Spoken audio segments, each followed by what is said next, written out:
Hello everyone, and welcome to the Nordic Ventilation Forum. The theme this year is ventilation control by demand, especially in the Nordic experience. My name is Siru Lenqvist, and I'm the hostess of today's webinar. Let's see if I will get my slides going on. Yes. This webinar is a cooperation between Scanvac, Danish Housing and Planning Authority, Boverket, Ministry of the Environment, and also Direktoratet för byggkvalitet. Direktoratet för byggkvalitet. This webinar will be recorded, and also part of the presentations will be shared. And this will happen on Scanvac webpage, scanvac.eu, later this week. You are not able to open your camera or microphone, but you can, however, ask questions in the question and answers chat. So please use that, and we will try to ask as many questions as possible, or answer as many questions as possible. But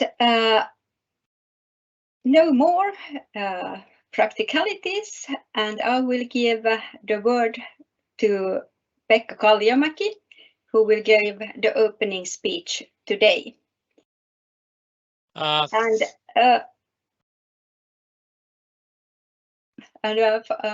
Maybe if I can still present Pekka a little bit before we give the word to him.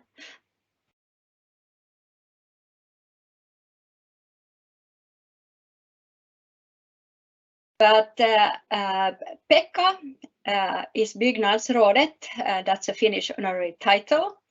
He has worked at the Department of the Built Environment at the Ministry of the Environment since 1991. And before that, he has worked as a researcher at VTT. And his tasks include preparation of regulations related to the energy efficiency of buildings and buildings products, the ventilation of buildings, and the development and preparation of other control measures. Welcome, Pekka. Thank you so much, Siru, and thank you for the kind invitation. So I'm honored to say some opening words for this webinar. As we probably all know that probably operating ventilation is important for human well-being as well as energy efficiency. And today the link between well-being and energy efficiency is perhaps more clear than ever before. Energy use of ventilation can be perhaps up to 10% of the total primary energy use.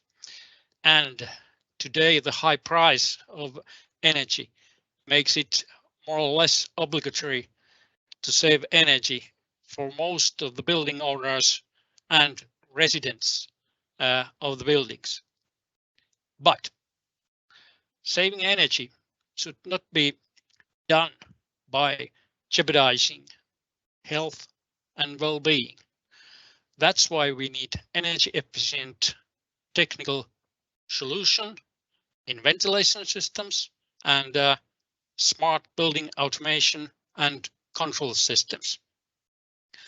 And we have to be able to design them and construct them so that they can deliver health environment in an energy efficiently way. As Siru said and presented, this webinar is part of a Nordic project cooperation in the area of ventilation. By the way, the first webinar was exactly 1 year ago. And we have all the Nordic countries on board. The authorities who are responsible of ventilation, regulating ventilation. And this project is lucky, and we have the pleasure to have CEO Siru Lundqvist from VVS Förening in Finland and HVAC Emeritus Professor Olli Seppänen as an acting secretariat. So the aim of this project is to improve information exchange between Nordic countries for better environment and performance of ventilation. But also information exchange between research community and the industry is very important. As I'm sure we all in the Nordic countries, we want to maintain the leading role of air quality and ventilation technology in Nordic countries. This webinar is intended for all professionals who are interested in future development of ventilation technology. For this opening words, I hope all an interesting webinar to all. Thank you. Thank you so much, Pekka, for your kind words and also very important messages. In this first part, the presentations will be held by the authorities from the Nordic countries.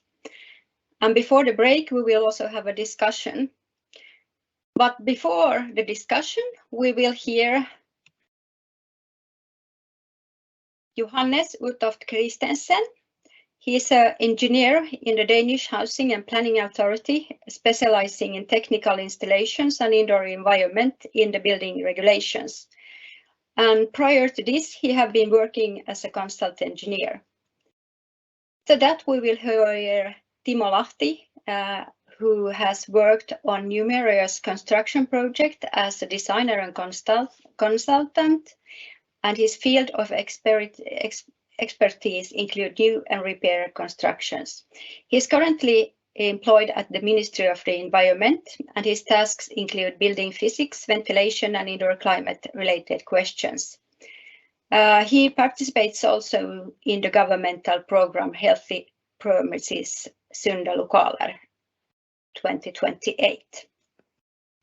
And last, we will hear Peter Brander, who is a specialist in ventilation and thermal comfort at Boverket, the National Board of Housing, Building and Planning in Sweden.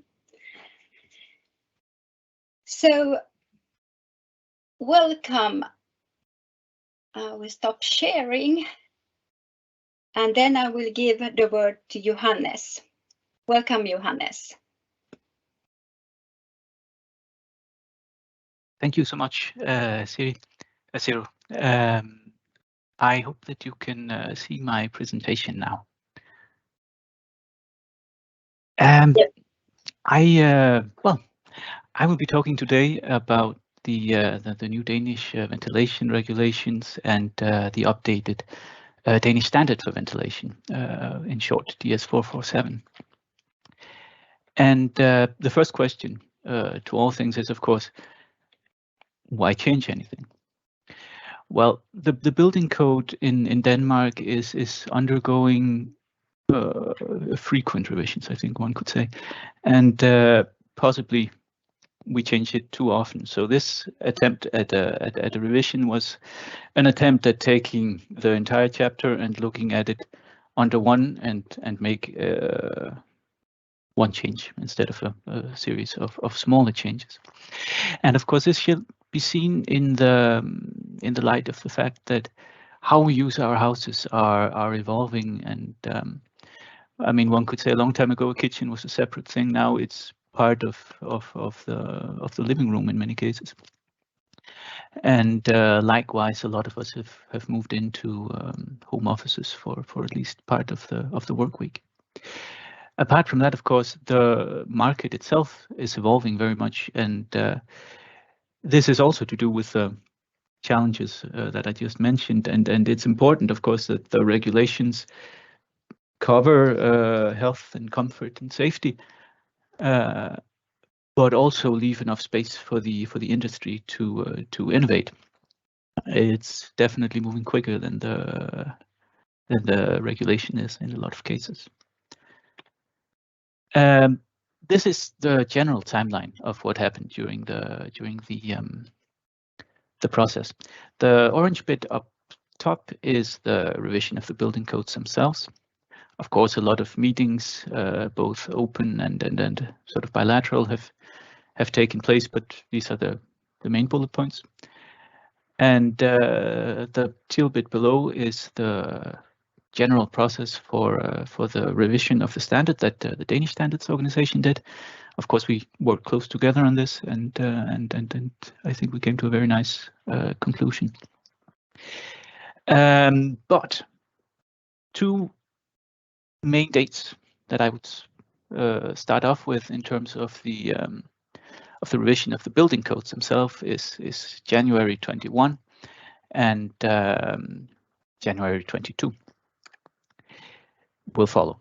So the first change we did in this two-step approach was that we looked at the requirements we had at schools and homes. Now, before the change, the requirement was that these premises had to be mechanically ventilated. We opened for the fact that it could also be ventilated by natural or hybrid ventilation systems, but under the condition that the natural or hybrid ventilation system was equivalent in terms of control, in terms of indoor environmental quality and primary energy consumption.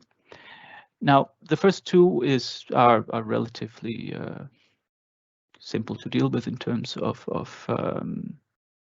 technical stuff, but the last thing, the primary energy consumption, can sometimes require you to think a little bit. And I think for new buildings, this is very simple because we have an energy frame that you need to follow, and if that's met, then that's met. But in retrofits and renovations and so on, it requires a little bit more consideration to how do we meet this and do we compensate somewhere else in the building. But I think that this is a healthy discussion to have in the process as well. The second change a year later was, and this is of course major changes. There were a lot of minor changes as well, but I won't get into those now, chiefly due to time constraints, of course. We looked at humidification, which has historically, in Denmark at least, only been allowed in areas where it was really needed, such as hospitals or certain industrial purposes. Otherwise, it has been forbidden. But of course, we can see that in the rest of Scandinavia and a lot of Europe, this is a technology that has matured and is usable without posing a risk to health and safety. So we're opening for it, and we believe that the industry in Denmark can handle it here just as well as it can abroad. Another thing that we turn to our neighbors for experience on is the airflow in homes, because previously we've been dealing with this typical or historical value of half an air change per hour, and we've had that as a regulation 24 hours. But we can see, of course, that our Scandinavian neighbors and European standards are talking about reducing this when homes are not in use. So we have also opened for this reduction. We've opened for it on two conditions. The first being that the house is empty, and the second being that more ventilation is not necessary. And then I think that a lot of sort of the feedback we've gotten on this is, how do we determine that ventilation is not necessary in homes? And the obvious guess is, of course, to go by humidity and carbon dioxide. But we have decided not to sort of spell that out, as it were, in the regulations, because you will also find situations, if the home belongs to a painter, for example, when there's paint cans around in the house, and then possibly humidity and carbon dioxide are not the only metrics that should be considered if you want to lower the air change rate. So this is again something that's said in order to force you to think a little bit when you choose this option. Yes.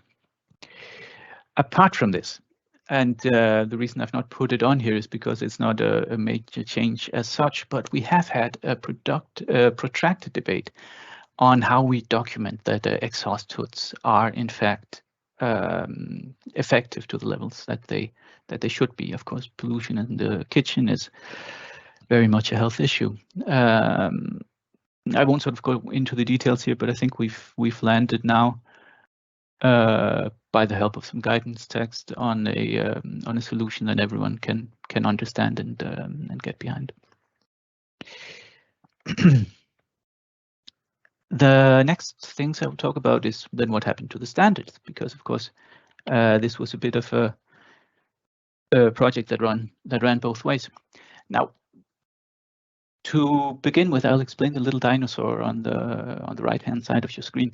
That's a QR code which will point you to a seminar held by the Danish Standards Organization, which goes into very much details about all of the changes in case you're interested in that. It's a very long seminar, so we won't cover this today. But basically, for those of you who don't know the DS447, it is a central system standard for ensuring quality of ventilation systems in Denmark. And it sort of points to and utilizes various European standards as well, and sets suggested levels for the indoor environmental quality, as well as points out what product standards are relevant. And DS447 is a requirement by the building code. Its revision has generally been in terms of legislation and standards. And it's also included, what have we learned since the last update, obviously, and what technological developments have occurred. Some of the examples, if you don't want to watch the long seminar, of what has been updated is, of course, the structure has gone from a traditional structure in Danish norms and up to a structure which is more easy to refine in European standards. Apart from that, we have, or the standardization group has worked on the concept of tolerances and measurement uncertainties, and the difference between these two. In the old standards, they were very much sort of bunched together and dealt with under one. Some more details has been added about filters and how to choose the right ones. And there is a new chapter which covers testing, maintenance, and operation, stuff like this. And finally, there is an expanded set of informative annexes, which are not required, of course. But they contain, for example, information about draft rate and how to calculate that and deal with that. And we even have now a small informative section which deals with pandemics. It is built largely on the REVA recommendations. And of course, we have an annex now that also sets, as I mentioned before, examples of IEQ levels and how to set those before you start working, and refer out to the relevant standards there. So the question then comes, what didn't make it to the regulations? And You know, I've intentionally left this slide blank, not because nothing didn't make it, but because one can say that in these situations, you always get a lot of input, and it's difficult to accommodate everything. Essentially, you always end up with a key choice between should we state the intention or should we state in detail how we want something solved? And this then feeds a little bit back to the stuff I was talking about earlier with technological development and then space to innovate. One can say that some of the big things that the industry had perhaps hoped we would be a little bit more specific about was commissioning and basically the maintenance and also testing of the ventilation systems. The rules today is that you need to test your ventilation system once a year. That's mandatory. But that's sort of when the specificity stops, because the regulation essentially covers everything from tiny houses and up to complex hospitals and industries, and this makes it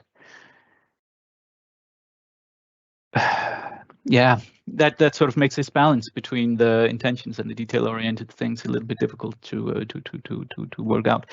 We've chosen to do it on the intention level, and then the individual building will then have to balance it out in the right way.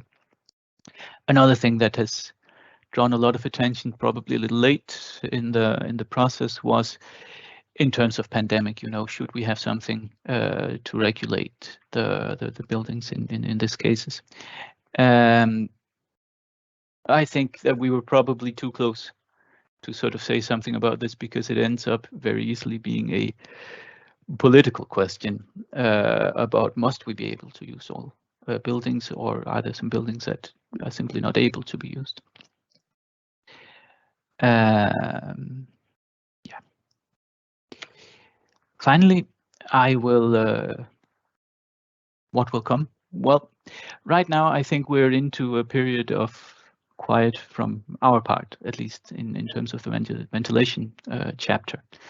These things works in ebbs and flows, right? Now we learn from experience. With one small exception, which isn't in the ventilation chapter, but in the acoustical chapter, because we have a strategy for sustainable construction, which is being run out. And one of those things is that we're dealing a little bit with what should the allowable noise level from ventilation be in homes. Today it is, I believe, about 30 decibel A.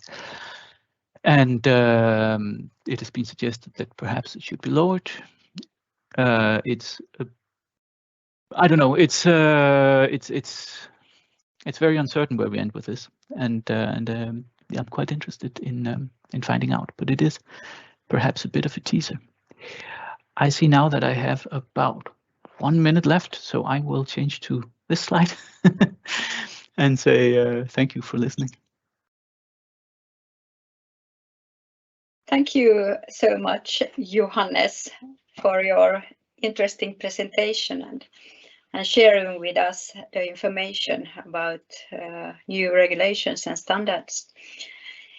As our time schedule is quite tight, I think we have to go to the next presentation directly, and the next presentation will be by Timo Lahti, who will talk about new ventilation inspection system in Finland. So welcome, Timo.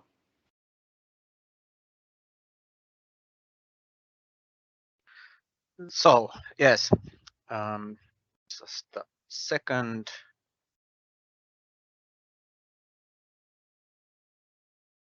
So I assume that now you can see and hear at least something. We can hear you, and then if you change to the presenter mode. Yes, now.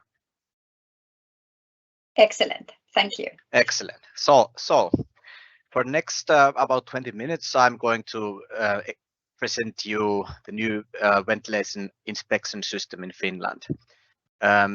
actually the interesting thing is that the title says new ventilation inspection system, but actually we don't have an older system. So basically it could be called ventilation inspection system because it's the first version in this country. Before I'm going to explain what it is, I will explain something about the background. At the moment, we have a governmental program called Healthy Premises 2028, which is based on governmental resolution in 2018, and it will last about 10 years. Well, but each new government will decide, of course, if they will continue the program or not. And the next election is about in a year, so we will see in a year if this program continues. The budget of this program is about €500,000 to 1.5 million euros, which is divided between multiple ministries. In addition to the Ministry of Environment, we have ministries that are responsible for health and education, for example, in this program. So as you can count really well, if you divide this money about with 3 or 4, it's not that much, which means that we don't have the biggest resources for this kind of develop projects. The internet site of this program is written down there. You can go there if you're interested about the stuff we do. The main texts are translated in Swedish, but unfortunately, many of the guidelines we are writing are not at the moment.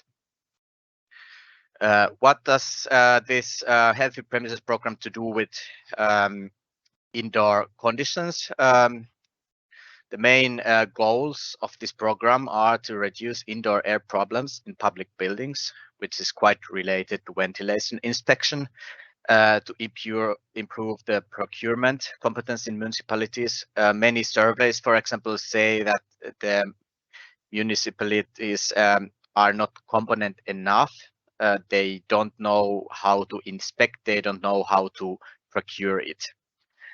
Also, goals are to strengthen the process of construction and real estate use and maintenance, and to provide public trust through multi-professional cooperation and open communication.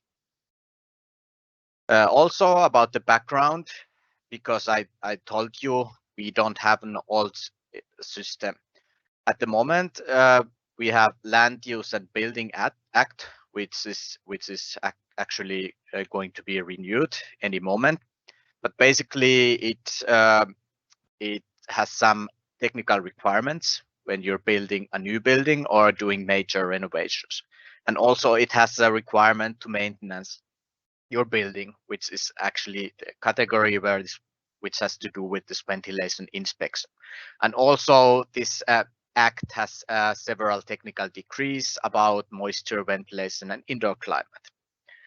But the thing is that most of these stuff are related to construction projects. If you are building something new or renovate or doing some major renovations, and not if you are just maintaining your building. Then we have also the Health Protection Act, which has certain regulations about the air condition in houses, for example. And it's quite relevant if we are assessing if some space is good enough for living or whatever activity you are doing there. But as I wrote down there, ventilation inspection is neither mandatory nor regulated at the moment. We have only requirement to maintain your building, but we don't say how you do it. And also some background, 2019, a survey was conducted in Finland and Sweden about indoor climate related problems. And in Finland, 73% of indoor problems were considered to be related to ventilation, which is quite much. In the next slide, I will show you the comparison between Finland and Sweden, but I have to note at this moment, this survey was conducted or based on interviews and not on technical data. So for basically, it can be that the situation is a lot different, but the people just don't know it. Here is some comparison, and as we see the third line there, it's about ventilation. In Finland, as I told, 73% of the problems are related to ventilation in public buildings, and in Sweden it's only 11%. I don't know if it's about this inspection system as you are using in Sweden earlier or not, but this for me this shows quite clearly that we have to do some actions here to reduce these ventilation problems in these local municipalities, and therefore we decided to make a voluntary new inspection system. What goals did we set for this system? First, the direct goals to provide a first step inspection system. I will explain you on the next slide what a first step means, but basically it means something that's really light and that doesn't cost as much. Also, our goals were to provide technical guidelines. What does it mean if we want to inspect something? How is it defined? Also, we wanted to provide guidelines to procurement, because if you want to procure some inspection, we have to define what it is and how is it done, etc. And also we wanted to promote awareness of ventilation related problems, because of course along this process we were talking a lot with the local municipalities, which means that they become more aware of the situation that ventilation systems are generally quite complex and we have to maintain them. And also, as I showed earlier, this Healthy Premises 2028 program, these two goals are indirect related to the direct goals, which means to reduce indoor air problems in public buildings and to improve the procurement competence in municipalities. And here I have visualized what it means that it's called like the first step inspection system. On the x-axis, we have the frequency of the survey, which means how often are we going to do it. So on the right side are the things we are doing really often, and on the left side we have these inspections that we are doing really seldom. And this y-axis shows the detail of the survey. And of course we have this full ventilation condition survey, which is really detailed. It costs a lot and it's basically done really seldom, maybe before some big renovations or something like it. The problem is that the local municipalities consider it quite expensive and it's not good for preemptive maintenance. Then we have, of course, these limited conditions, maybe with instruments or condition assessments. And if we go to the right side, we have category called yearly maintenance. It's not inspection, but it's related to this stuff. So this ventilation inspection system, it's quite down on the y-axis, but it's quite right on the frequency. We have defined, depending on the building, it's recommended to be done between 3 and 5 years. Also in this guidelines we created, we recognized there are a lot of fields of inspection. For example, we recognized there are many documents that we have to deal in this process. We recognized we have to deal with the condition of the single components. We have to deal with the long time usage and maintenance. Also, cleanness and hygiene is a major factor in this inspection, and some minor fields are fire safety, building automation, indoor conditions, and energy efficiency. So basically, as you can see, this inspection is really useful because there are many fields it's related to. And as mostly the name inspection implies, there will be many different outcomes for this inspection. Of course, we have this letter K, which means translated passed. If a building gets this outcome passed, the condition of the ventilation is basically acceptable and all parts work as planned.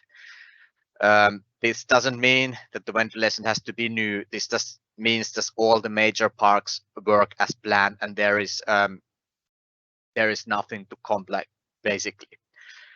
Then we have this middle level, which is called H as a notification. It means that some parts of the ventilation system do not work properly or are slightly damaged. However, it can affect the ventilation system itself. This means that there are many small stuff that can happen. For example, there is a bit of dust in the ducts, or the filters haven't been changed often. Then this building will get a notification. Basically, it means that the inspection will be passed, but there will be a notification. And if it's not repaired until next inspection, then it will become a failure. And last, we have as outcome, we have E, which means failure. The system or some part of it doesn't work, or something requires immediate repairs. If a building gets a failure as a result, it doesn't mean that this building, that the indoor air quality is bad. It just means that some important part of the ventilation do not work. And in most of the cases, you can repair it with quite cheap fixes. On the right side, I show this flow chart. It's not translated, so you have to hear me. But basically, the inspection process has 5 parts plus sample documents. At first, it begins with the procurement process, which means we have to get someone to inspect the building. It helps the local municipalities to choose a proper inspector. And the second phase is has to do with existing documents of the building and some preparations. And after it, the inspection itself will be done, which leads us to the so-called inspection result, which I showed. The building will get one of these 3 results. And according to it, maybe some actions may be taken to repair the ventilation. And the last phase is documentation, and we recommend that the building owners will show these inspection documents publicly. And as I told, then the 6th part would be sample documents, which will help in this process. But about the inspection itself, as I told, in our guidelines, the rooms and areas that have to be inspected are defined. They are mostly like visualized here, so you can imagine and what kind of places people have to go. And also all of the actions that have to be done in these rooms are defined in the manual. Down there is a screenshot from this manual. You don't understand the text, but every single action has been defined and also noted what kind of result you can get depending on what's the condition in this room. And also I have to say that all of the ventilation types, is it natural or not, they are included in this inspection system, and in the manual there are different parts for different kind of ventilations, and some parts are of course common among the ventilation types. Because we wanted to provide a really good ventilation system, we tested this system before the publication in 11 public schools, libraries, and daycare buildings in Finland, as you see on the map there. Unfortunately, most of them were in southern Finland, but that's not that big of a problem at the moment. We chose there 11 buildings which represented the typical building of its kind. We didn't want to have so-called problem buildings or problem ventilation with this testing, because this is not aimed for problem buildings. This is aimed for as a preemptive inspection for all of the buildings. And also in this testing phase, we used different inspector setups. Sometimes they were engineers, sometimes they were contractors, sometimes they were part of the staff of the local municipality, because we wanted to test what kind of people could do this inspection. And as a result, we had 10 of the 11 buildings did not pass the inspection, which is quite a high number. It doesn't mean that the indoor air conditions are not good in these buildings, but it means that most of the buildings have something to repair in the ventilation. Here I have gathered some of the examples because you are most likely wondering why didn't they pass. For example, in one building we had very high air pressure in certain room. I think it was like plus 50 pascals, which you can feel when you open the window or if you open the door. Actually, the people there consider at the indoor air quality really good because it's really fresh air they have in this room. But the reason was, for example, that some parts in the ventilation system, they were completely rust in just after 2 years of building, which meant that the air couldn't get out of this room.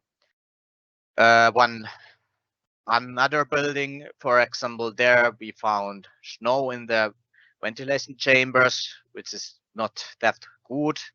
Leads also to rust. In one building, we found mold in the ventilation unit. And in one building, there was some minor failures in the automation system. So all kind of problems we found. But basically, these were problems that you can fix quite easy. And if the municipalities had done this inspection earlier, they would have repaired everything already. So as a final, I have a slide that asks what did we learn from the testing. As I told, we wanted to test this inspection system so we could improve it before we are publishing it for the rest of the local municipalities. First, we learned that preparation requires quite a lot of time and resources. There are a lot of documents and data that we have to gather and look around and manage before the inspection. It takes quite an amount of time. Also, we learned that the building automation should be inspected before the field inspection because most of the times you learn something important from there, and when you're inspecting the ventilation, you maybe do it a bit differently, or you can see something you wouldn't notice otherwise. Also, what we noticed is that basically if we are talking about middle-sized schools, we need 2 persons to make the inspection in 1 day quite smoothly. Basically, you could do it in 2 or 3 days, but it was reasoned that 1 day is really smooth. So 2 persons are required. And also we had some measurements in this inspection system before the testing process, but they were considered too time consuming, and what we get from these measurements was not considered not that much, which meant that we dropped some of these measurements to increase speed and reduce cost. And also what was noticed that if you are going to clean, for example, the ducts, this inspection should be done after the cleaning and not before the cleaning. And as a last, as I already told, if 10 of the 11 inspected buildings did not pass this inspection, it shows quite clearly that there is need for more systematic inspection in the ventilation. So thank you, and now is the time if there will be some questions about this topic. Thank you, Timo, so much for your presentation. As I'm from Finland, I'm very happy we have this new ventilation inspection system. And as we can see, it seems there is a need for it. So very good, and thanks for your good presentation. I think we have to leave the questions till the end of the webinar and go directly to our next presentation that will be held by Peter Brander from Boverket, and he will talk about needs and possibilities to monitor indoor air quality and performance of ventilation. So Peter, the floor is yours. Welcome.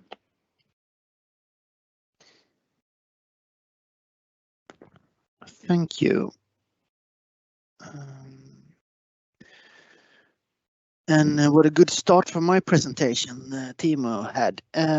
We have had the OVK system in Sweden, which is a mandatory inspection system for a while now, and what we're trying to do or make easier is a more efficient way to do it because it's a very detailed inspection scheme that's been used, and one of the main disadvantages that are presented that it's too expensive and too little use of the inspection results. So this presentation will be talking about something that we see and that we work for to be able to do this more automatic in the future.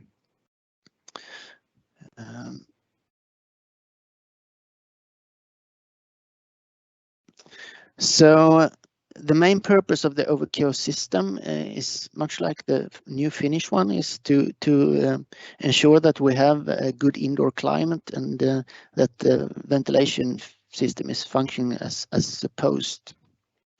We have had these systems in 1992, and the main part of it is that we have an inspection every 3 to 6 years, depending on the system.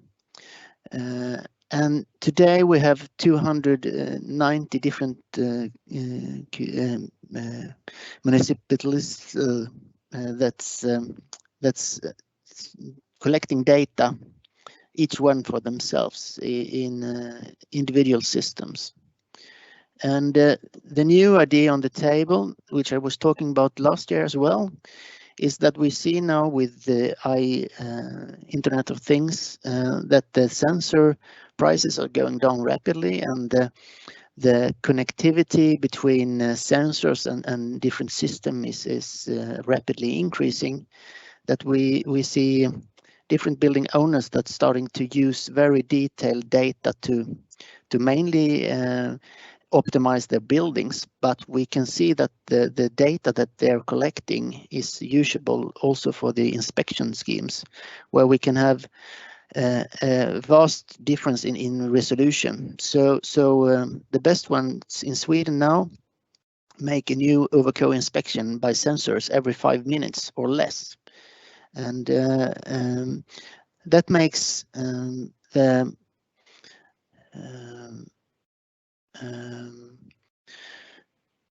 the whole thing go to a new level. And of course, when you have to every check you want to do, and as Tim was referring to, that we have to know what to check. And one of the things that we've been doing in Sweden the last few years, which I was talking about last year as well, is asking the community what are the problems and how do we fix them, and to focus the inspection on the actual problems. So here you have, unfortunately, only in Swedish, but you can download these projects where we last year made a big survey on building owners and operational people to find out what was the main issues in Sweden. So maybe, Timo, you can use that to compare more exactly with the ventilation systems and the problems in Sweden. We also did a survey on what different kind of environmental indexes is used throughout the world, and what are the main problems with the indexes, because we can use sensors to measure data, but then we have to make some kind of decision material to decide if the environment is good enough. So this is something that's been worked on in Sweden and in many other different countries, and also in a global project. So if you're interested in this typical task, there are 2 annexes in EAA that's delivering quite a vast amount of data concerning the actual data sets that you can use to determine if you have a good environment. And you find many more detailed results through the webinars that's being produced at IVC, where you can look at the presentations of the results from these annexes. So that's something to look into if the area is interested for you. The development in Sweden throughout to go more digitalized on the ventilation inspection is further now handled by a new report that we're going to produce in January next year, where we have the authorities or the government has asked us how to describe how to use all the databases that are accessible, and to get a better understanding of the whole Swedish national ventilation systems are working. So we're using APIs in different situations today in authority work in Sweden, and we're looking into how to use and how to model the data that we want to use to be able to tell what we want to tell. And we see 3 areas of digitalization where we can see that the ventilation inspection is being able to be much more efficient than it's been produced these right now. So the building owner has a lot of communication going on with the authorities, with the inspectors, and with the ones renting the places. And of course, they have to also manage how to correct errors in the buildings. So we see a lot of operational systems where building owners are being helped with these factors, but they're not connected to the actual inspections on the OVK system and so on. So there's a lot of use to be held if you can connect them better. The inspection schemes for themselves can be much more efficient if you use a digitalized version of the inspection schemes, and there are several actors in Sweden that has different tools for this, but they're not connected and they don't supply the answers in the same format.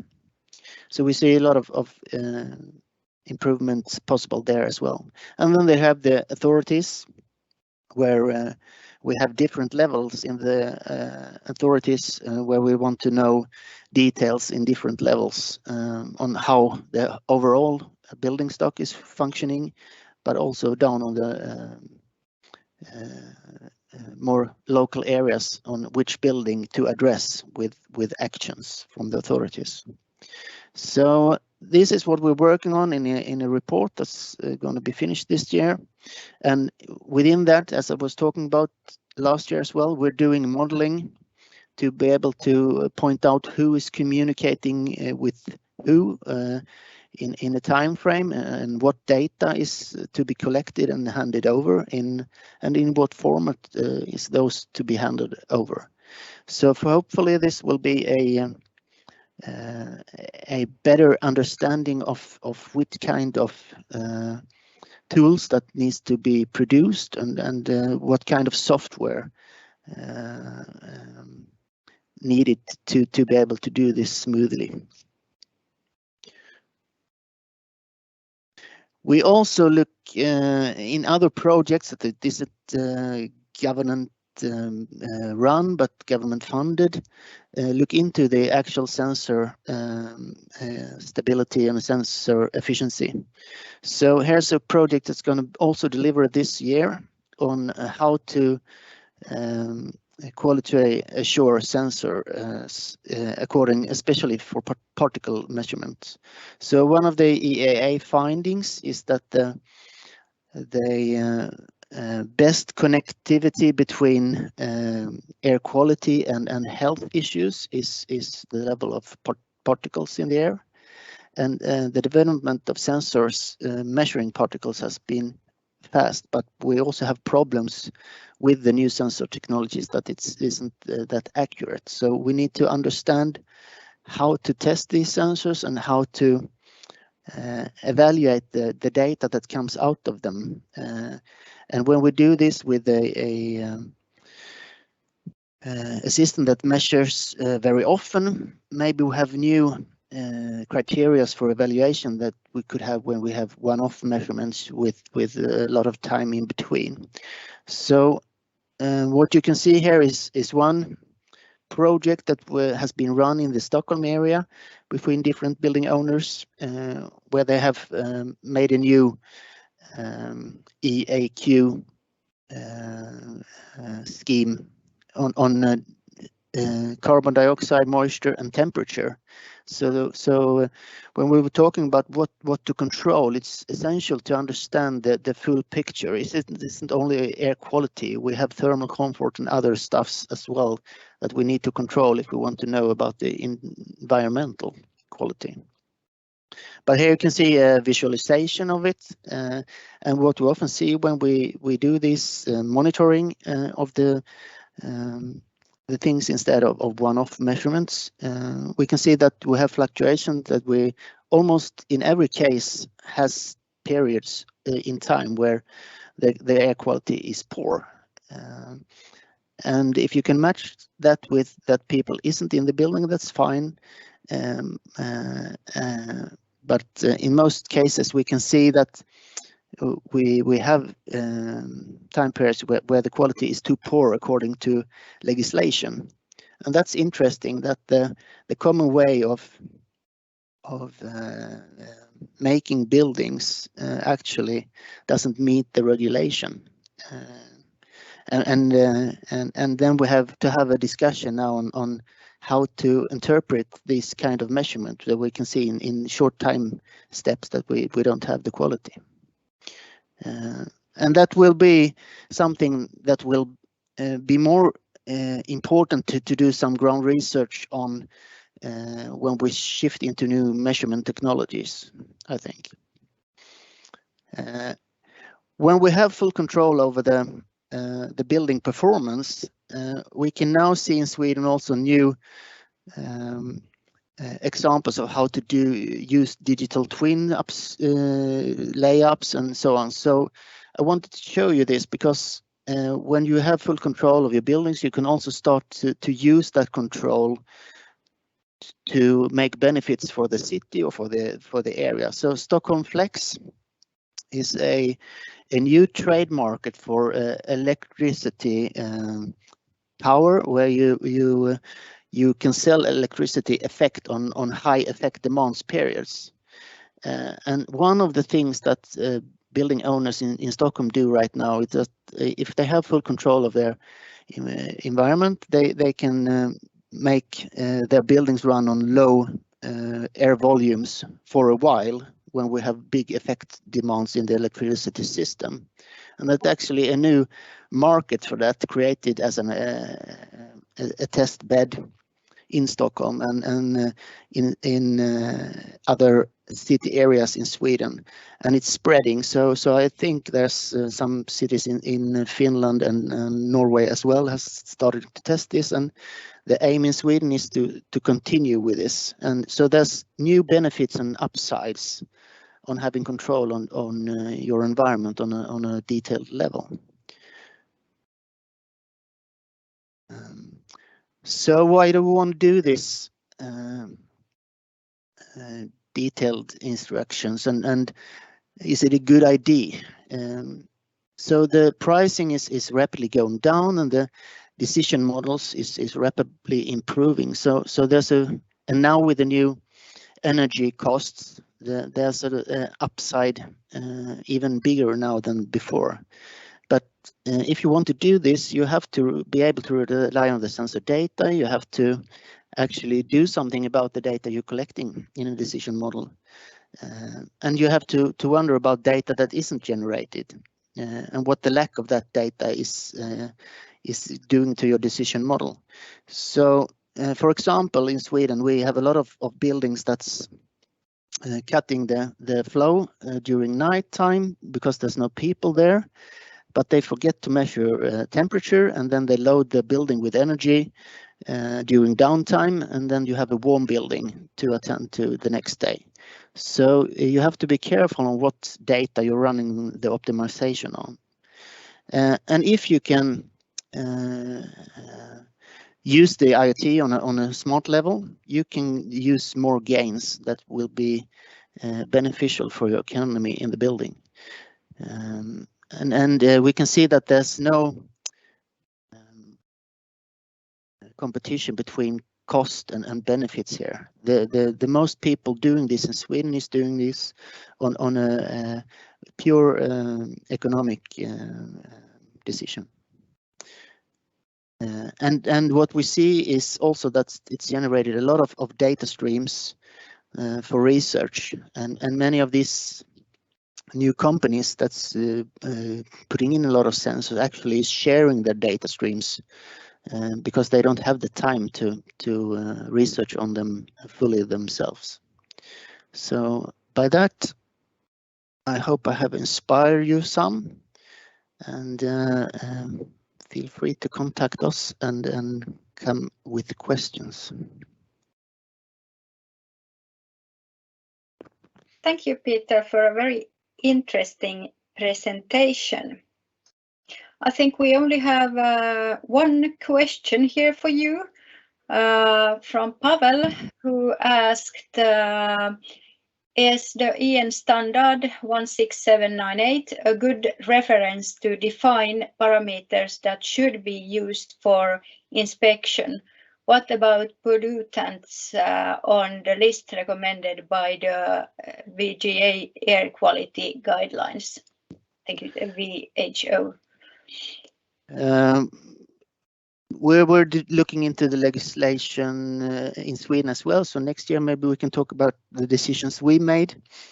But we have two sides on this. We can see from environmental or air quality measuring data outside the buildings that we have a lot of areas that has too poor air quality, and then of course you have to decide how to improve that air before you put it into the building.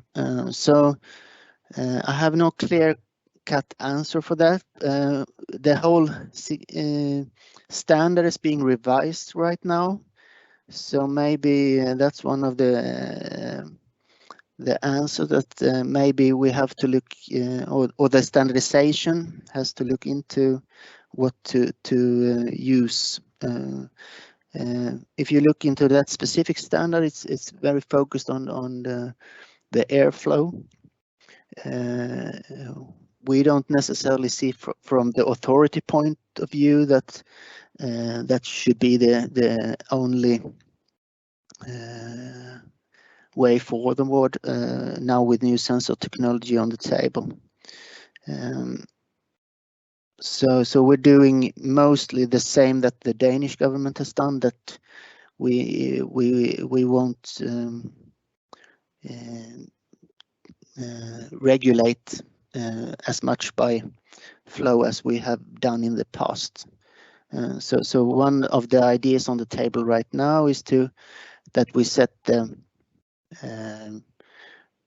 bar of what the ventilation system should be able to perform in flow a little bit higher, and then we leave out that if you can measure that you have a better climate with or lower loads inside, you can actually reduce the flow. But that's for the future. So our legislation will be in place in 2024. Thank you, and Pavel answered also a thank you, and that the outdoor air quality is very important.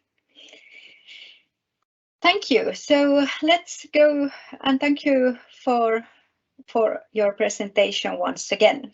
And then we go to our discussion part. And we will hear a discussion about requirements and needs for demand control ventilation in current regulations. And we have Pekka and Johannes presented here already that will attend the discussion. But unfortunately, it seems that we have some technical problems. So Jonas is not at the moment available. So we are live. Peter, would you be so kind to step in and represent. Yes, of course. Thank you so much. And while Pekka and Johannes and Peter has been already presented, let's also present the leader of this discussion. And the discussion will be led by Olli Seppänen, and I believe most of you maybe know him. He is a professor emeritus in HVAC technology from Aalto University, and he has been very active in many associations and also very active in research within indoor air quality and climate.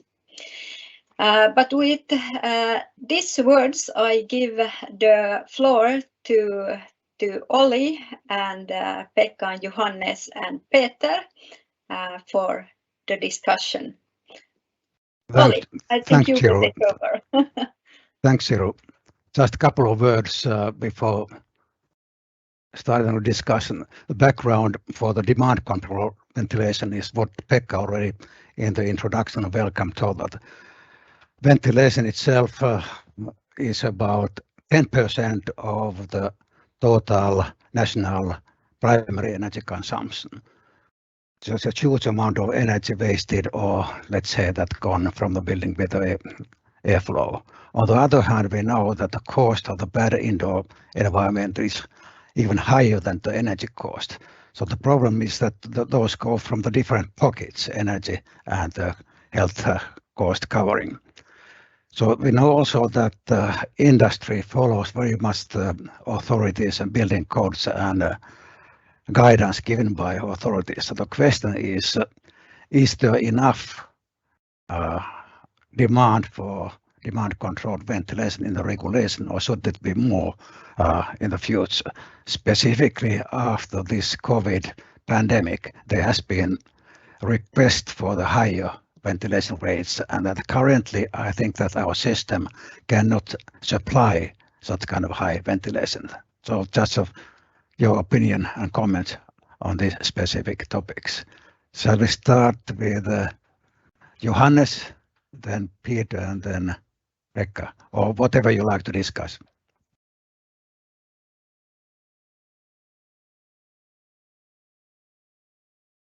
Sorry, I needed to turn on the microphone first. That always helps. Well, in Denmark, of course, we're quite focused on what is the function that the ventilation system should provide, as we talk about, health, comfort, and safety. Though not necessarily in that order. And that means that in terms of requiring a demand control ventilation, that's not actually something that we do, but it's something that is sort of almost a de facto standard, at least in new constructions where you have to consider energy efficiency, of course. So that's the way that it gets into the Danish building regulations. And then I think it's important that by defining the function that we want out of the ventilation system, this is how we are able to motivate a development within the industry, and then we're interested in seeing where that industry development then takes us on the next step in the journey. So do you have anything for the airborne infections or prevent those? No, we don't. I mean, in the standard that that's just been revised, there is an informative annex about what you can do, but no regulations as such here, because of course it ends up being very much a political question about what buildings can you use when, and there is ultimately always a choice of saying you can't use this building, and I mean that is an option that you end up with, which is again a matter of sort of motivating a little bit the industry and the market in saying, well, you own this number of buildings. We've just seen that through a period of time, maybe some of these buildings are not usable. Is this something you want to plan for, or can you take the hit, as it were? Okay, thanks. Maybe in the future.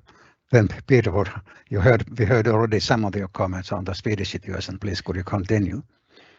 Yeah, if we look into national research, we see a lot of underventilated buildings, which has something to do with the drive of energy efficiency, where our legislation has now a minimum requirement of ventilation flow. But in many cases that's is considered a maximum rate, or you go on that level, and then the least dust in the system or and so on, you get too low flows. So as exactly as you said, Olli, we don't have the capacity for increasing the ventilation in any easy way. So that's and then we have research projects. I'm not sure if it's going to be mentioned later on today, but there's a big research program called Building Post-Corona that's addressing these issues specifically. And in the reports I was showing you on the webpage from Malmö Universitet, we also have a new section on diseases and airborne diseases. You said that you don't have the capacity to increase the ventilation rates in the current buildings, but what about the future buildings? Because yes, there's a lot of evidence that infections can be kind of prevented, or at least reduced. We have had a minimum requirement of 0.35 liters per square meter. And we have seen that especially for small spaces that isn't enough. So we've made a new idea on how to impose person loads better as an equation. And then the demand of minimum requirements will go up, but then we also leave the door for, if you control your environment and you know you have good environment, you can reduce the airflows. Okay, thanks. What about Finland? We have already something in the building codes for demand controlled ventilation, but not much yet. Pekka. Thank you, Olli. Not too much, I'm afraid. But what we have is towards that idea what Peter just presented, that we have a requirement of airflows of the design occupancy, but then in the dwellings we have to have 30% extra airflow. So there we have a little bit more airflows than what is the design situation, and also to the other side, that if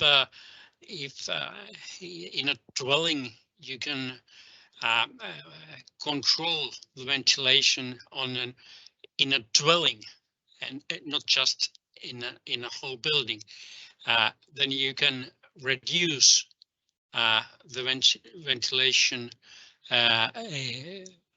airflow, but not more than 60% of the design occupancy period. And also in other buildings than residential buildings, you are able to turn down the ventilation, but the minimum airflow is 1.15 liters per second per square meter. in the outside the occupancy period.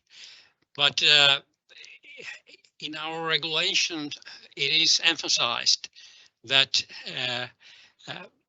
it should be possible to control air flows in accordance with the load or quality according to the occupancy situation. That's the present situation,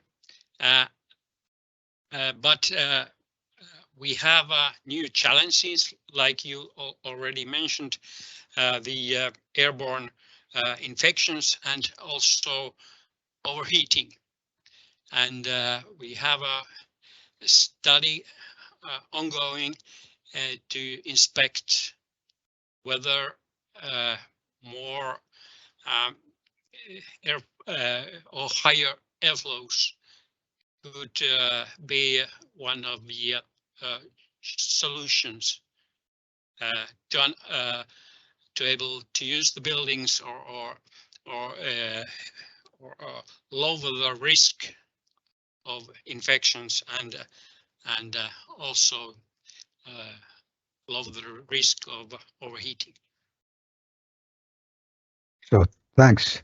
So everybody seems to be a little bit cautious about the demand controlled ventilation and no near future actions. But I was wondering, is the one reason that I have heard that some of the systems don't work properly in the practice? Do you have any experience of the performance of demand controlled ventilation system? Yes, if I take the word, yes, there's a design issues with pressurization for one example, that where you maybe don't get as much attention on the pressure situations that you should have. So when the systems goes on and off, you get very much pressure differences going on in between rooms and so on. In some cases, actually, so much pressure differences that you can't evacuate the rooms. So it's been an issue in Swedish schools, for example. In Finland, Denmark, any experience, bad or good? Well, it seems that a proper study is perhaps missing, or at least I'm not aware of. But it is said that in many cases there are problems with the demand controlled ventilation. So clearly we need more information on what seemed to be the problem, because perhaps there are a variety of things that can go wrong. For example, it seems that maintenance often is said to be a problem, but do we have guidelines for the maintenance which are clear enough and precise enough? I can add that we have a big issue on the overcode system and demand control system as well. To when and how do we test them, on what loads, because everything is changing with the loads. So there's a saying in Sweden, we called it the overkay button. So you fix the fans in the system before you test, so you know what you're doing.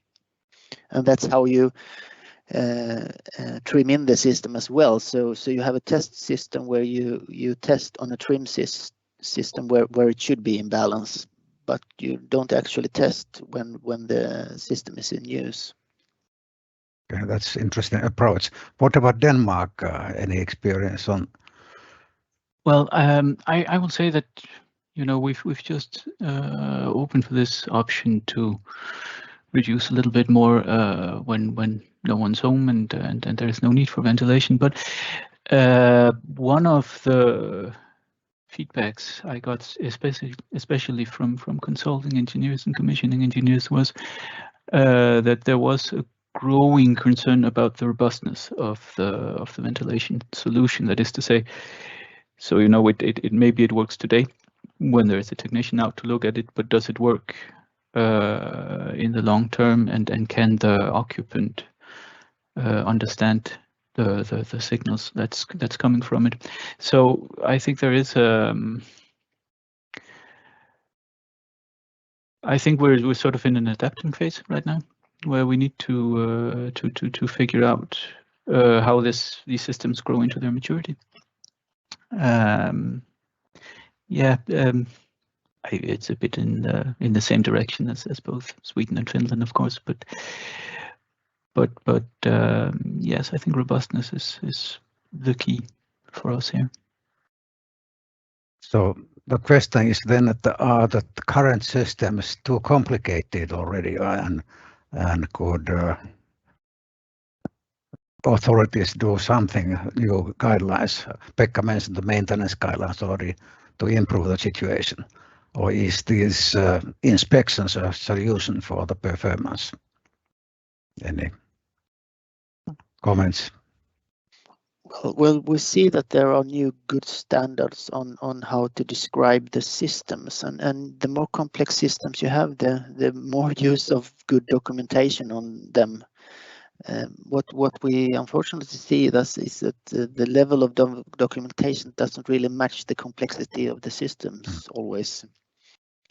So maybe that's something for the controlling authorities to get guidance on how to evaluate documentation compared to complexity. But it's a tricky question for an authority to have that knowledge level.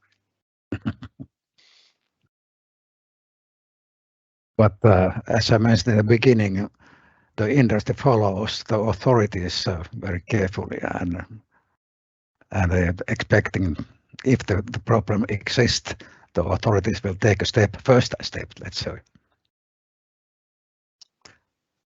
Any comments?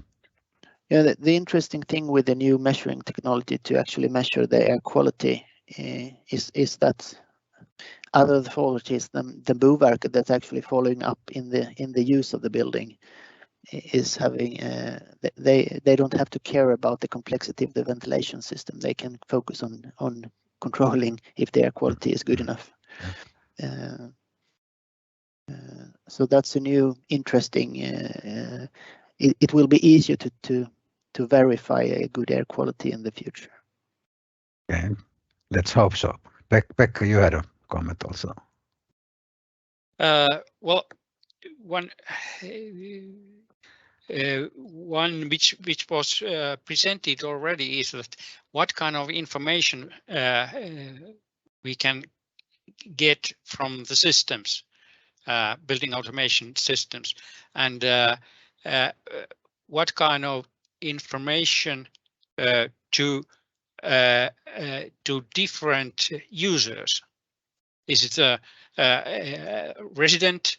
Is it a maintenance people or installer? So there should be a perhaps different screens to them in order to make most of the building automation system. I think that this demand control is extremely important for the future. As I said in the beginning, it's a huge amount of heat escaping the buildings with the exhaust air, and also it has a huge effect on the health. And I think that we really should develop in the future even more flexible system than currently used to control the airflows based on the demand or air quality if we are able to measure it. Peter's comment that particles is the good measure. That's one way, but there may be in the future also some other chemicals or substances in the air other than particles. But really, the particles may be the next step. Maybe I have to explain myself. The biggest connection between health and air quality is particles. If it's Yes. a good idea to measure those, Yeah, so of course. Remains to be decided. So okay, that's very complex, and we'll increase the complexity of the system at the same time. Okay, thank you. I think we have now used our time. Thank you for the discussion, and there seems to be some need for future actions, if not by the authorities, but Pekka mentioned already that we need a kind of a survey what's the situation, the demand control ventilation. Maybe that's the next step for the research community to take. Thank you very much, Johannes, Peter, and Pekka. Okay. Thank you. Thank you, everyone, for a very good discussion. And I think we had some questions here that are not yet answered. I take the two last ones that I think concerns the discussion. And the first one is, do we have experience in the Nordic on how demand controlled ventilation affect the gases from building material and furniture, etc.? Is there anyone who has an answer to this? Yes, there's some ongoing research in Sweden on how to take care of the excess emissions in the early stages. For Good. example. Anything from the other countries? Maybe not. Then perhaps Risto Kosonen from the Aalto University is more capable of answering that question. Maybe he will answer this question later on when we will have a presentation as well. And we can get back to this. Then we had another question, which I think is quite relevant. Pavel asks, do we need such complicated systems? What is an energy saving measured and predicted?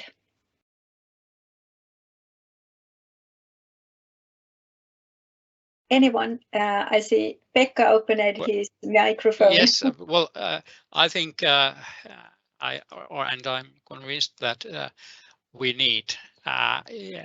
We must be able to control ventilation in order to keep up with the more and more stringent energy requirements.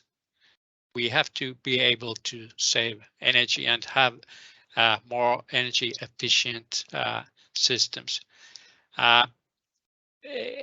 If more development is needed, so be it. There are plenty of opportunities for that. I mean, the challenge is quite huge to save energy, like Olli said, the amount of what we have in ventilation is huge. Thank you for your comment, and I think we all agree that it's more than important to save energy, but at the same time to maintain a good indoor air quality. I can also add, as we see, I have come across different technical solutions. So adaptive system doesn't necessarily mean a very complex ventilation system.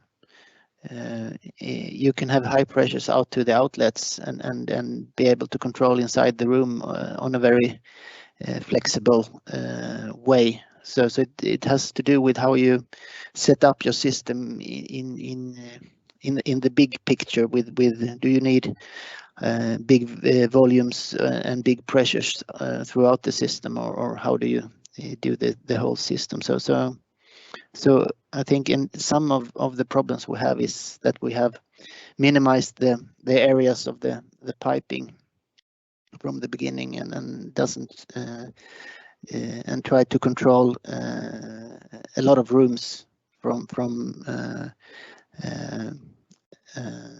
far away from the rooms. Yes. Then I think we had also 2 questions to Johannes in the beginning here that we skipped. And one was a question to explain how service of ventilation systems will be implemented, and is it only for new retrofitted buildings or all buildings? I think this was a question to your presentation. So Johannes, if you open your microphone and yes, I think now we can hear you. No, not yet. I try like this. Yes, Wonderful. excellent. I've gotten a system here with too many buttons to turn on the turn off the microphone. Yes, it was, and it was a question that was in regard to the service requirement in the ventilation standard.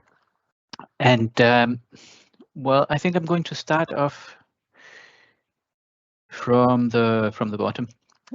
Because it says, well, what does it apply to? Is it new retrofitted buildings or is it all buildings?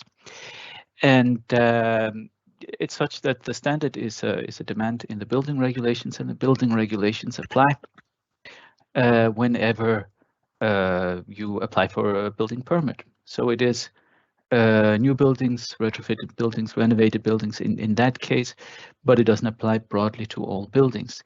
However, the requirement for a yearly service is not actually new, although it's been explained a little bit further in the current detail. It was also present in the previous standard from 2013, I believe. So it is, in fact, a demand that is valid for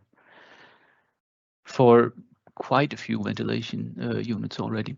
And in terms of how to implement it, that lies as a responsibility of the building owner itself. There isn't a central system for gathering information about how you do it, but if you have a ventilation system, then you are required to service it and inspect it on an average yearly basis. Did I get through the questions there? I think I did.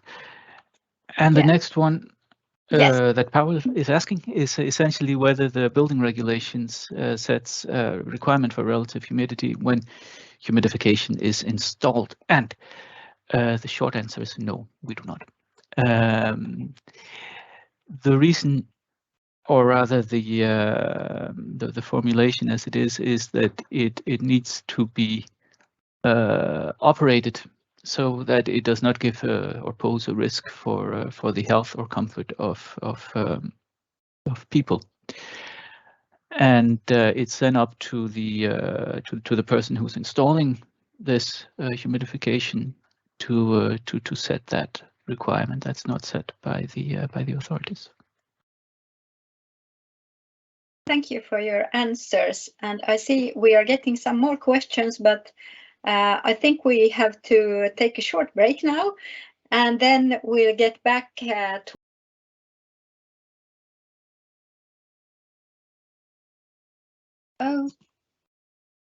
Okay, I hope you had time to have some coffee or something and are ready to come back to our webinar. And we will start the second part with some very interesting presentations. We will hear Risto Kosonen tell about performance challenges of demand-based ventilation, and then Peter Schild about demand-controlled ventilation, how does not perform without proper commissioning. And then we have Arsen Melikov talking about air distribution in demand control ventilation systems. And last but not least, we have Per Kempe and Lars Ekberg that will talk about solutions to residential kitchen ventilation with variable exhaust air flows. And let's start with some short presentation of our speakers.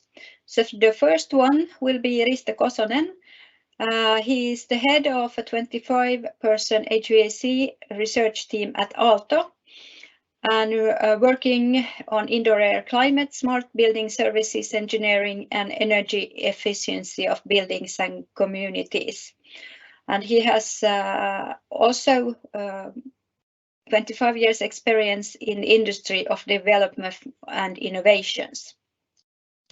Then we will have Peter Schild, who is an expert in building services engineering, including ventilation. And he is a professor at Oslo Met Department of Civil Engineering and Energy Technology, and also senior scientist at SINTEF Community Headquarters in Oslo. And Arsen Melikov is well known as well.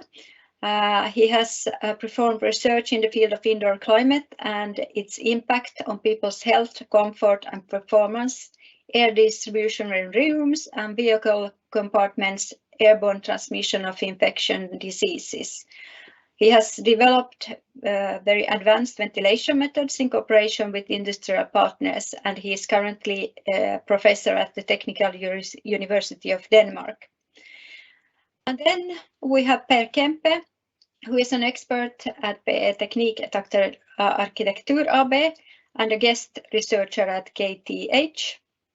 He has very long experience as consultant, researcher, and teacher in installation and energy systems. His specialty is troubleshooting the function of installation systems and indoor climate with the support of measurements primarily from the systems in the building. And he will speak together with Lars Ekberg, who combines research and consultancy with the fields of design, construction, and management of healthy, comfortable, and energy efficient buildings. And he works one of the subsidiaries of Chalmers Industriteknik, SIT Energy Management AB, and he is an adjunct professor in indoor climate technology at the Division of Building Services Engineering. So let's kick this second part started, and we will start with Risto, who will give the first speak. So Risto, please share your presentation and welcome to talk about performance challenges of demand response ventilation. Okay. Just to make display like that. Okay, thank you, Siru, for nice introduction, and I will talk about some experience what we have it for performance of displays, the performance on demand-based ventilation in Finland. And as in the earlier session, I think there was a discussion about that we don't have much data, but we have some, but more data is maybe needed. But based of that, so far, what also say that these systems are coming more and more complex, and that's not only dealing with the ventilation, but unfortunately also all the building systems, like building energy systems, are also coming more complex, and that also have some deal with this ventilation issue. And one thing, the commissioning was not done properly in the early beginning. Then other thing which also quite well known is that we have a lack of knowledge and skills to manage the system. And finally, that means that systems are not working as designed. So I will tell some experience what we have it, and as I say, a little bit more information is maybe needed of this topic. So that It's said that the displacement ventilation has capability to save energy, and if we now think about the normal conditions, I'm not talking about anything effect for the airborne diseases, just if we want to control air quality in the normal conditions, we know that before the COVID, occupancy is very low. In many studies indicate that the level is something like 35–40% is there.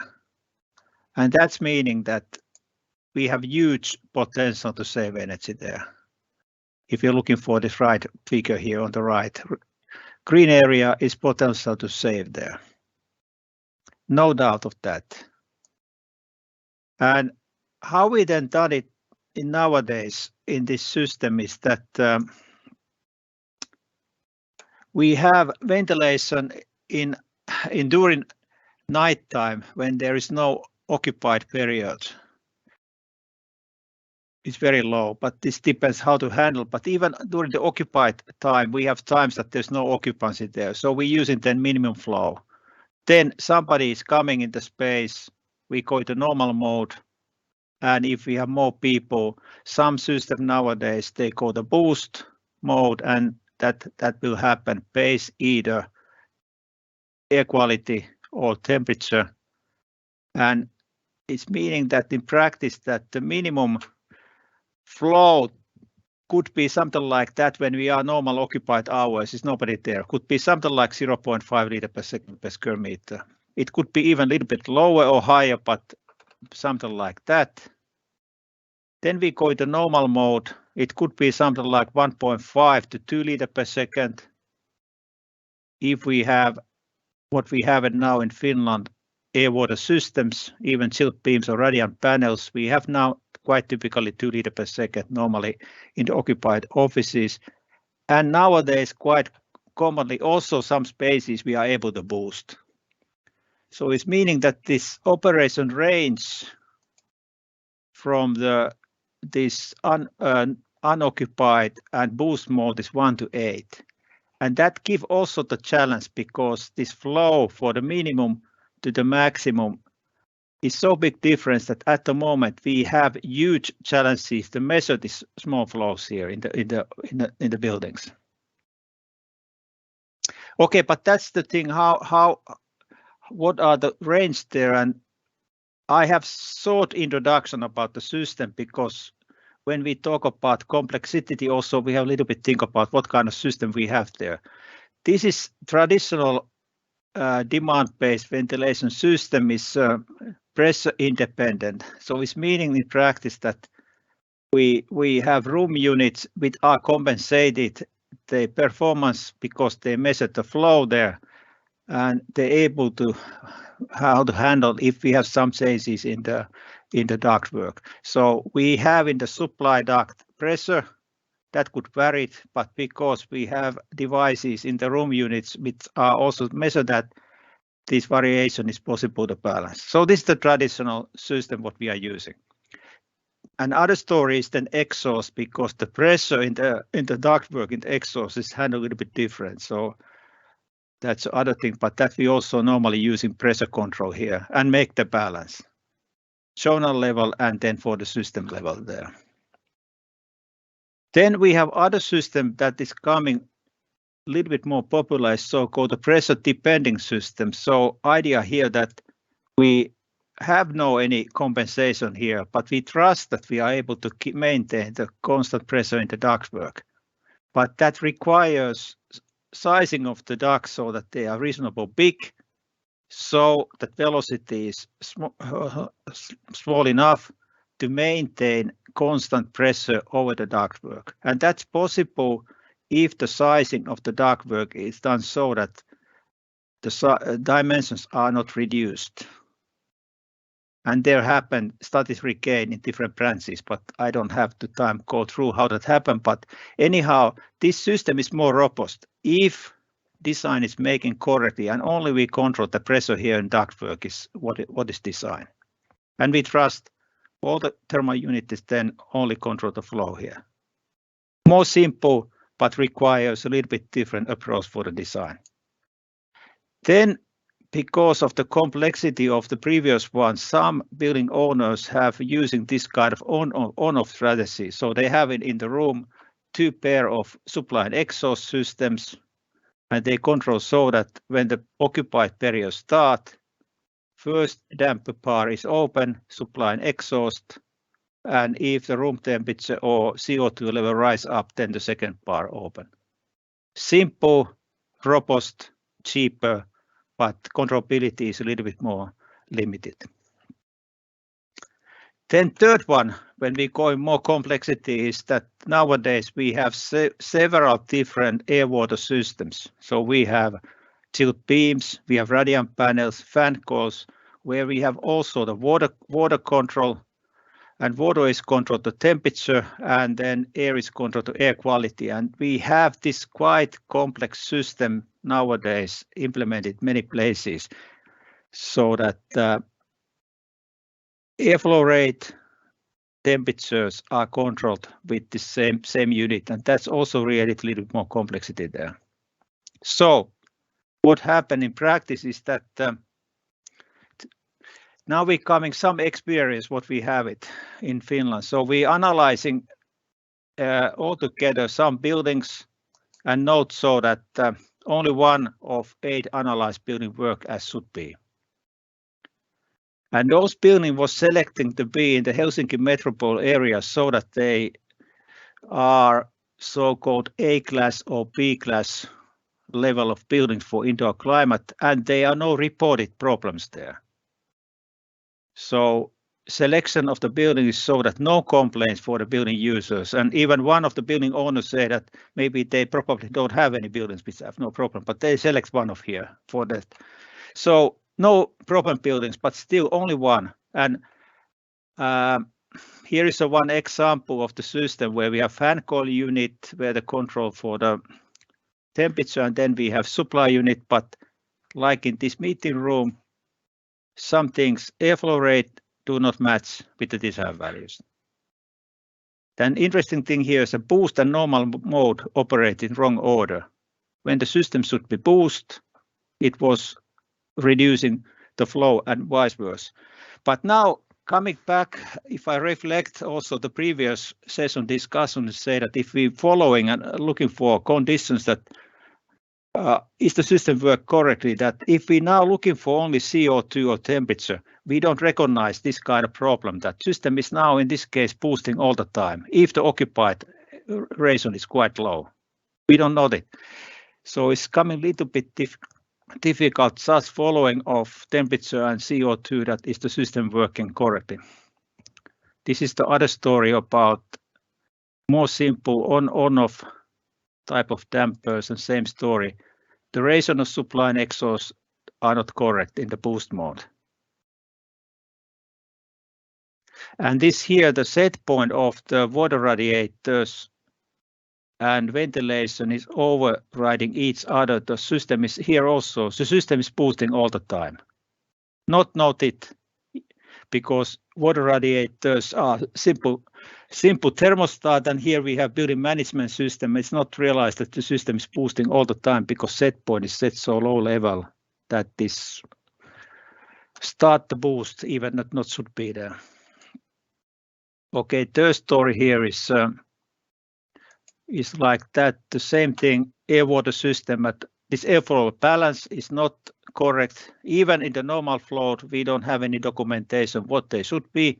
And then we coming here a little bit other interesting point of here that when we have air and water, there is no document how the system should be controlled. Is the air first or water first or how? No documentation. So this is the highlight of the problem. But if I collect here that some things like for those buildings, there is only limited available documentation. Even there are new buildings, only 3 of them, the documents available. No documentation. Automation control, automation design documents are very standard ones, and they don't really fit for these specific buildings. And in those documentation, there's no information about how the control should actually operate and what are the set points. They are not presented.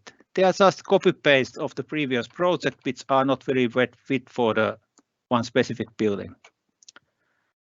Then I think Pekka talked about building automation system that possible to utilize the monitoring, but none of those buildings, the trend measurement was activated. So they don't collect information at all. So no information, even they are able to do it, but it's not really planned. So if you're looking for history data is not available, those buildings. And finally, the staff really don't know how the system should work and don't understand the full operation of those things. Also, there's a lot of changes of maintenance people that even they don't have enough time to learn all the different things. Then other finding for previous studies that ductwork design too tight, unsymmetric, so flows are not balanced, actuators are not installed in the right place, they are wrong rooms, so there are different sizes, they are too big or too small, control sensors, wrong room, even some fires are not connected, there's some actuators are not connected, actuators stuck, mechanical fault, and big problem at the moment is exhaust side that the measurement devices are too dirty and not measure anything there. So if I conclude how to improve that, I say some problem, but maybe some solution how to do it. And I divided this two parts, process and technology. And process point of view, I think there's a needed to make update and property specific documentation there. Building management systems should be really used and they have to be planned how to use it and decided what temperature, what sensors are measured and how to measure it and how the data is collected.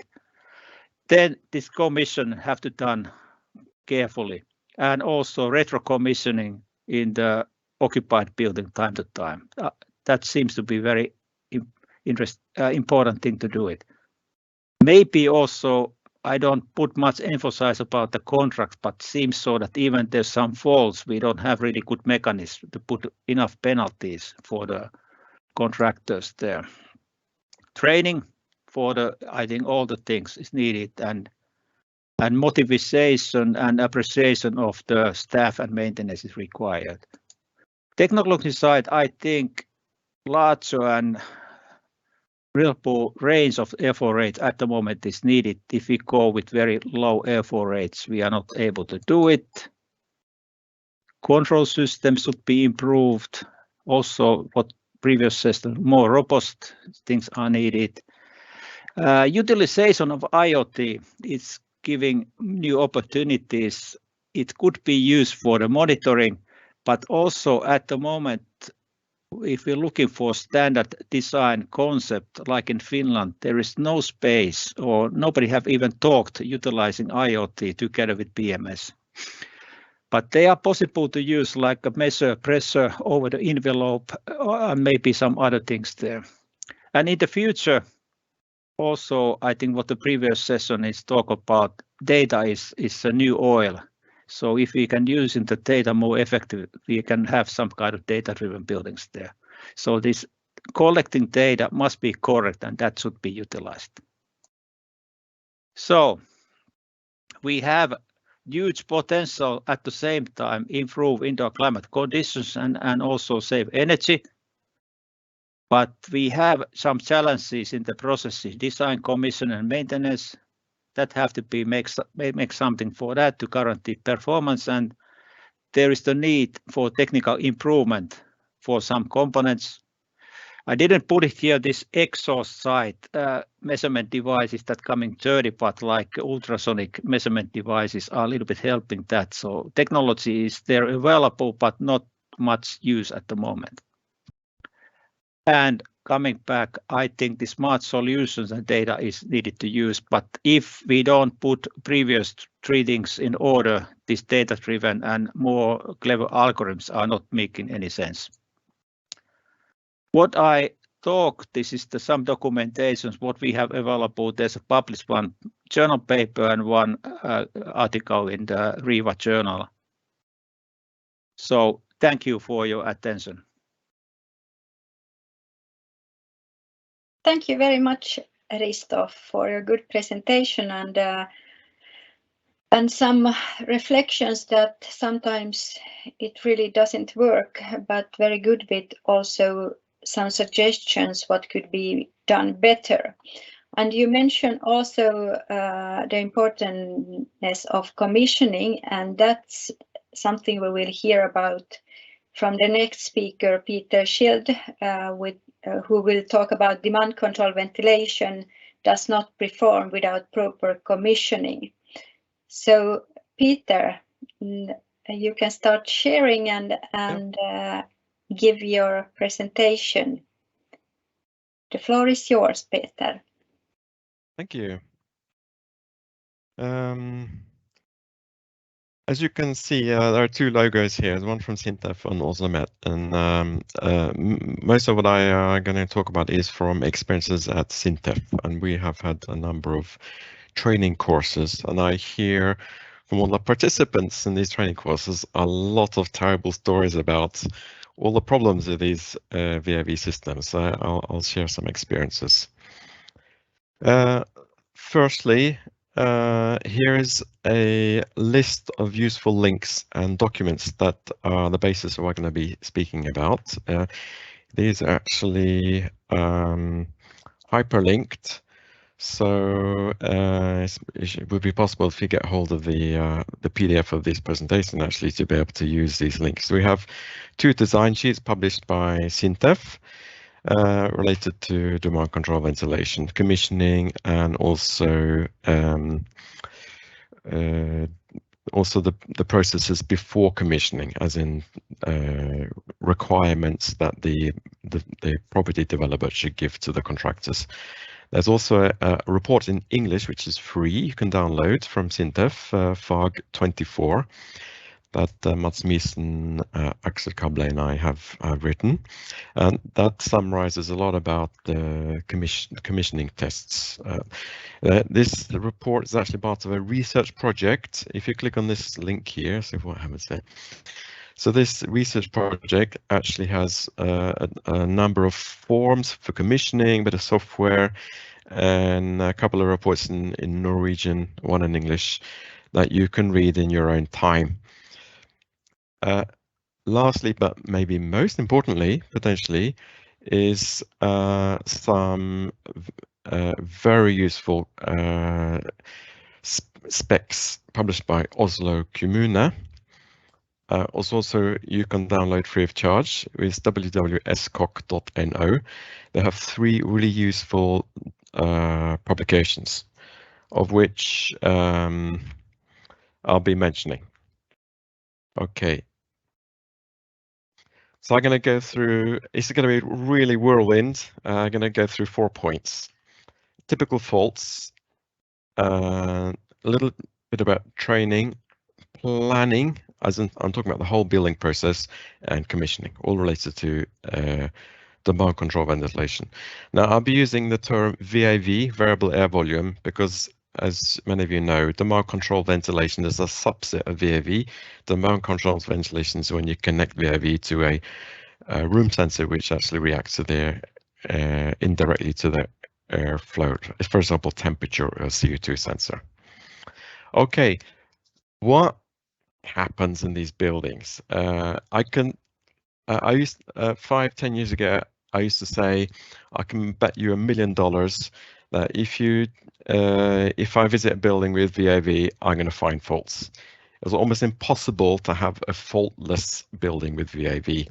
Now I'm actually starting to, it's a bit scary to say that now, because actually I think some buildings are pretty, they have significantly reduced the number of faults, at least in the buildings owned by Oslo Kommune. So what has traditionally been a fault in these buildings? One kind of fault, kind of a collective thing, is like the damper, the VAV damper with integrated flow cross reports wrong flow rate, and that can be many reasons. And that's the first bullet point. Okay, I was thinking this is a completely banal thing, But apparently also community says that this is the single killer argument, that they see often that the contractors used to install the VIV unit just downstream of components, for example, just right next to the T junction on the main duct or right next to bends. And of course, what happens is that it disturbs the flow, so it's not uniform flow, and then the VIV unit basically reports the wrong flow rate. So the Oslo Kommune has actually implemented a number of measures that now ensure that this never happens anymore. And they say that alone has solved a lot of problems. Other things that can happen is that under certain circumstances, the VIV unit can report zero flow.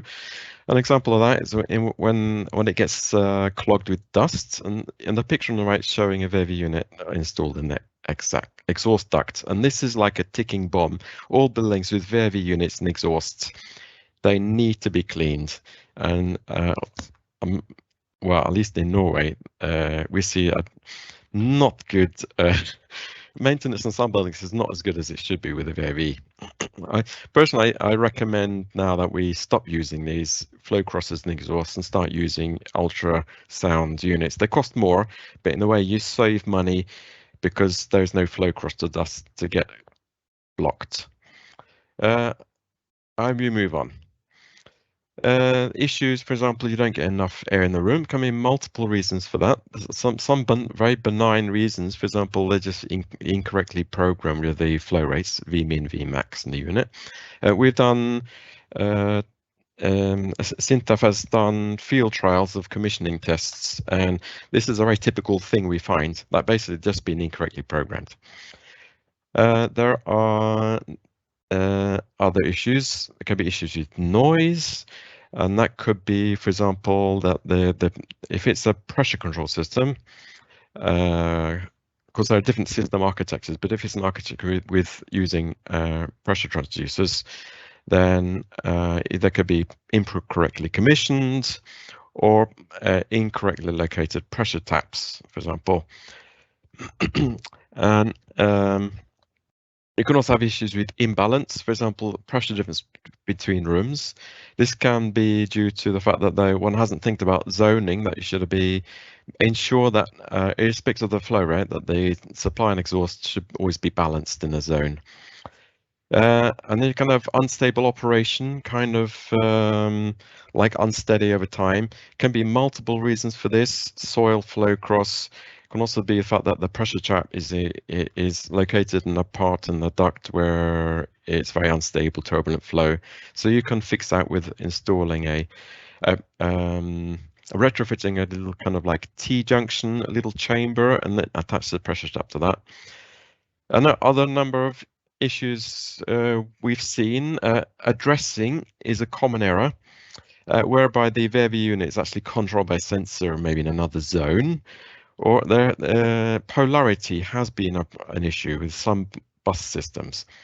Polarity is where you can have the field bus, the lowest level of the bus system. You have all the VIV units installed by an electrician who hasn't been properly informed of the fact that it's important to think about polarity. So you get very strange behavior. So these are just examples of things that can go wrong. So I'm going to start about how we solve this. Firstly, we need training, and we have SINTEF has for many years now had a training program twice a year, inviting people from the trade, and they get hands-on experience commissioning different rigs. It gives them tremendous understanding about all the, and it's different systems, so they learn about how you commission both so-called fan optimized systems which don't have pressure transducers, and also pressure control systems, and also the different bus systems. And also we have software. Bottom right, there's this example of this software, so they can actually have a course where they actually learn hands-on to commission, or the principle of the proportional method of commissioning. So And also in this same course, they have to learn about all the system architectures. And for each system architecture, they have to understand what are the components doing, why is it working the way it is, and also have to learn the theory behind it, and maybe understand a little bit how they can actually describe it in a spec.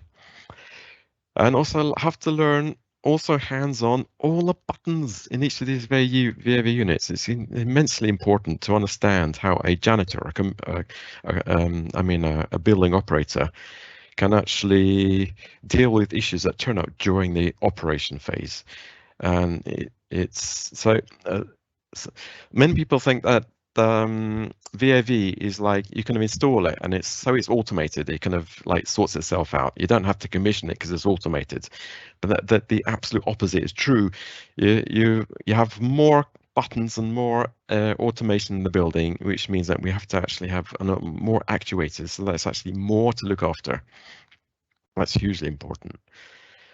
Okay, so how do we kind of solve these issues? And I'm going to talk a little about planning. And many of these problems that turn up during the operation phase, they may have been caused actually already at the design phase. They might have been caused during the installation, as in maybe the installation, let's say the VV unit's been placed too close to a bend, or maybe even the wrong way around, so that the flow goes the opposite way through the flow cross compared to what it should do.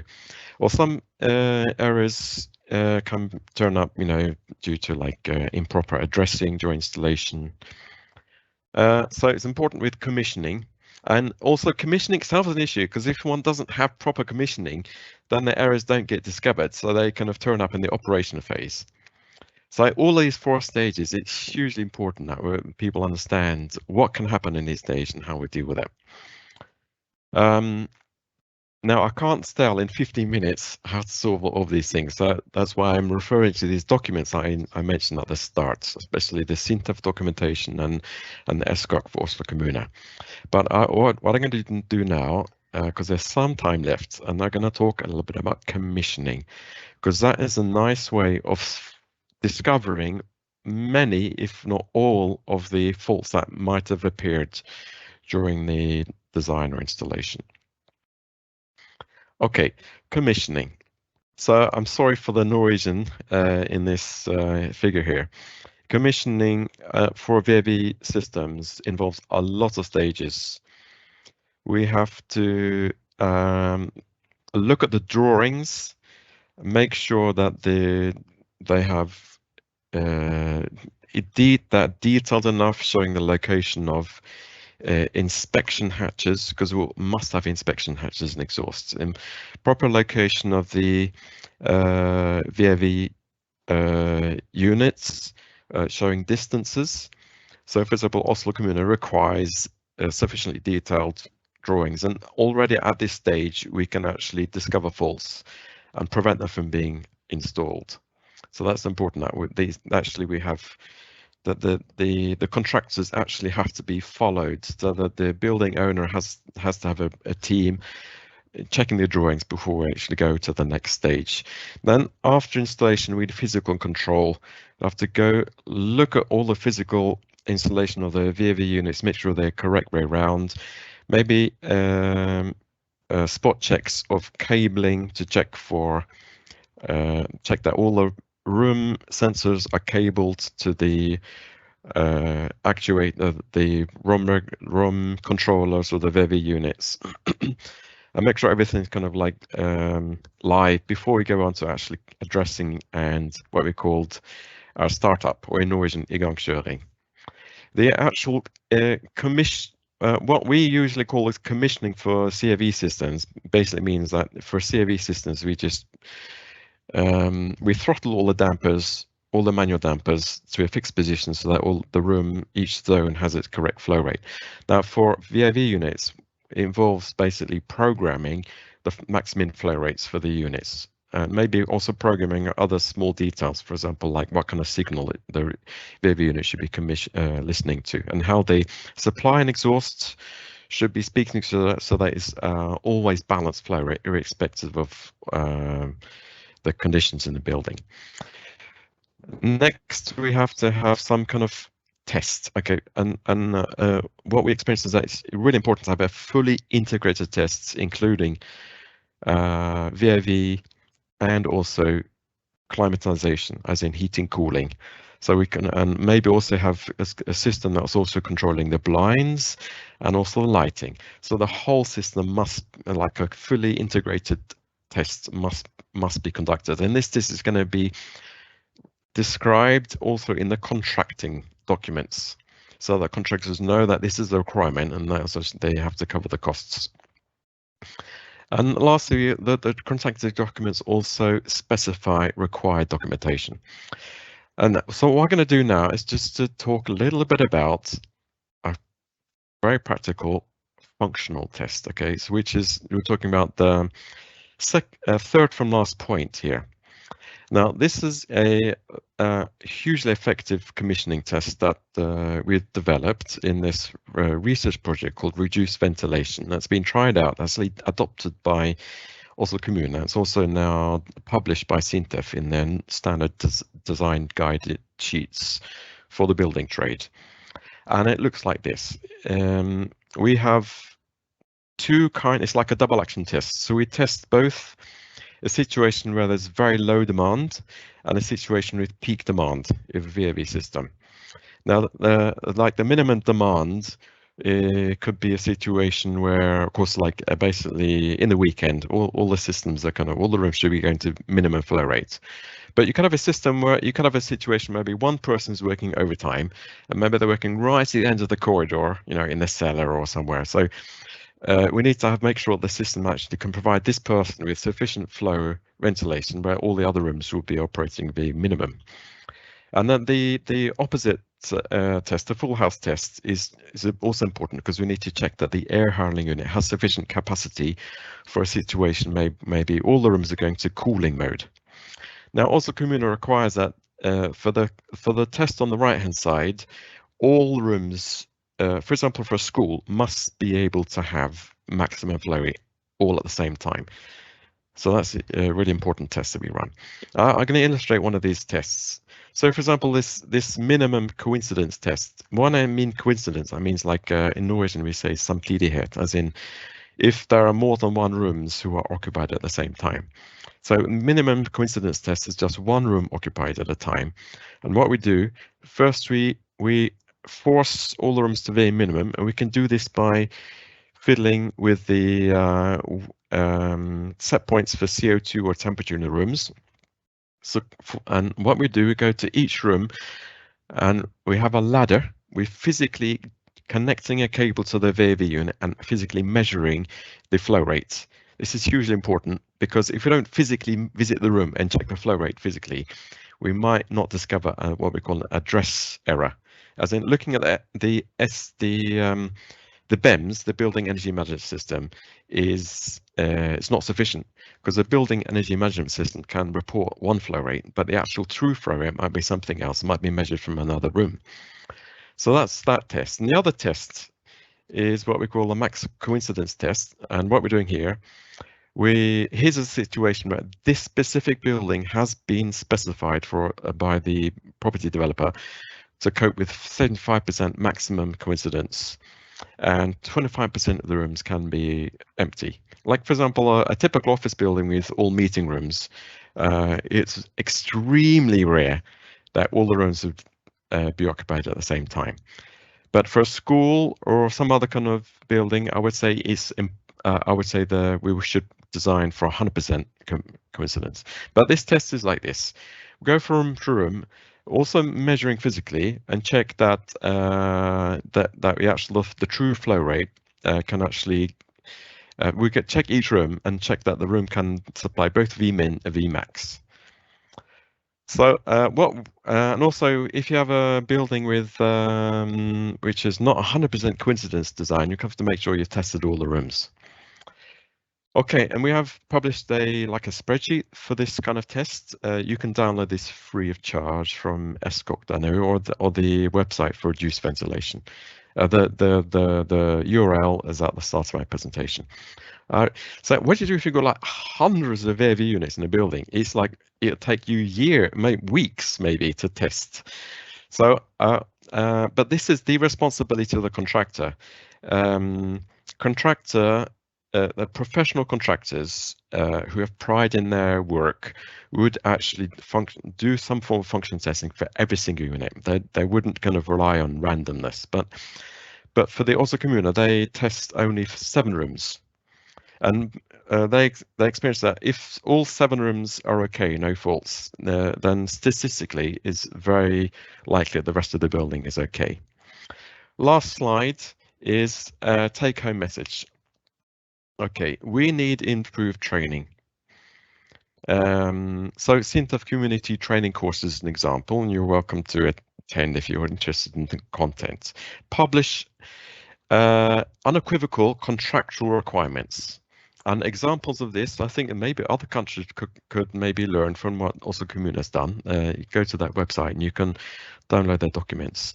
Extremely explicit, and it's contracted, so there's no discussion if faults turn up and the contractors haven't obliged by these very easy to check control points in that in this contract. So this is an absolute no-brainer. And also during the building process, it's important that the building developer must have continuous focus on these contractual requirements and make the contractors aware that they're going to follow up. So for example, checking about drawings, checking about distances, and this continuous focus, or what we call in Norwegian, well in English we call it nagging. Basically you have to nag. This, in the long term, improves the quality of the systems that are supplied by the building trade. And lastly, thorough commissioning. This 7.7 room test is an example of that, what I mentioned. Now, what I've experienced, what I've heard is that from like maybe 10 years ago or further back, 90% of handover buildings in Oslo Kommune had, with AV, had faults. Now we got it down to 10%. And now it's gone so far that because of this kind of process here, I think that apparently the need for these 7.7 room tests is almost kind of like unnecessary, because now hardly ever any buildings are supplied now with faults, because I think especially the important focus, the third point, on during a process of the building process of actually making sure there are no faults at the start point, and also they have these contractual requirements is hugely important. Well, thank you for your attention, and good luck if you want to implement something similar in your country. Thank you, Peter, for good and useful information from Norway. Pleasure.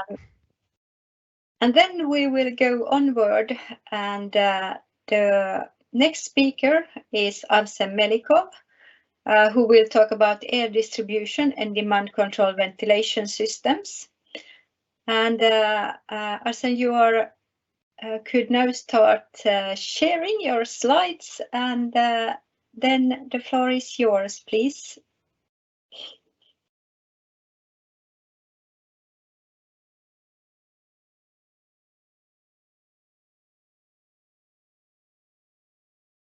All right, thank you, Ciro.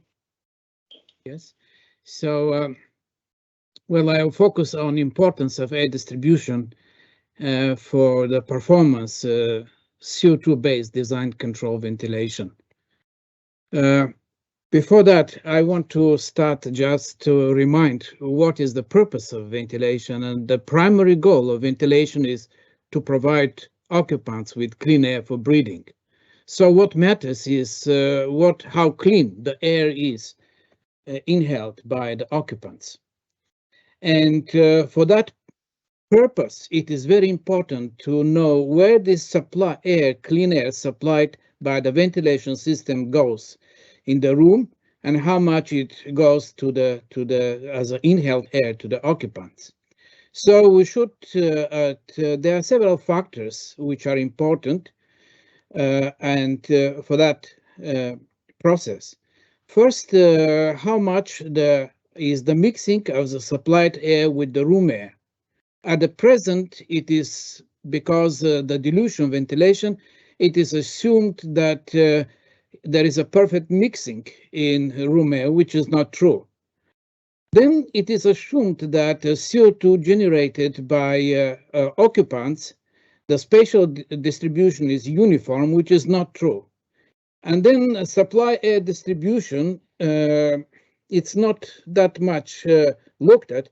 It depends on the type, location of thermal devices, and several other factors. It is also very important the occupants, not only as for the air they inhale, but for the heat they produce. So it means that the distribution in the space, and which may change also in time, and affects the room air distribution and the interaction of the flows. For example, the plume from the occupants with the ventilation flow is important. And that affects the sensor positioning and sensors that are used to control the demand, the ventilation system. And it is also very important the time delay of CO2 concentration change based on the control with regard to the occupancy change, which may change much faster in time. So there are many regulations. I will just focus on the Danish building regulation. This is from 2018, and it is based on CO2 limit, and which should be less than 1,000 ppm. And similar limits exist in other countries as well. So, but the CO2 concentration in inhaled air depends on several factors. Reinhalation of exhaled air, which depends on interaction of different flows. For example, free convection flow around human body, as it is shown on this illustrated on these figures, and the flow of exhalation, whether it is from the mouth or from the nose, and the background air distribution.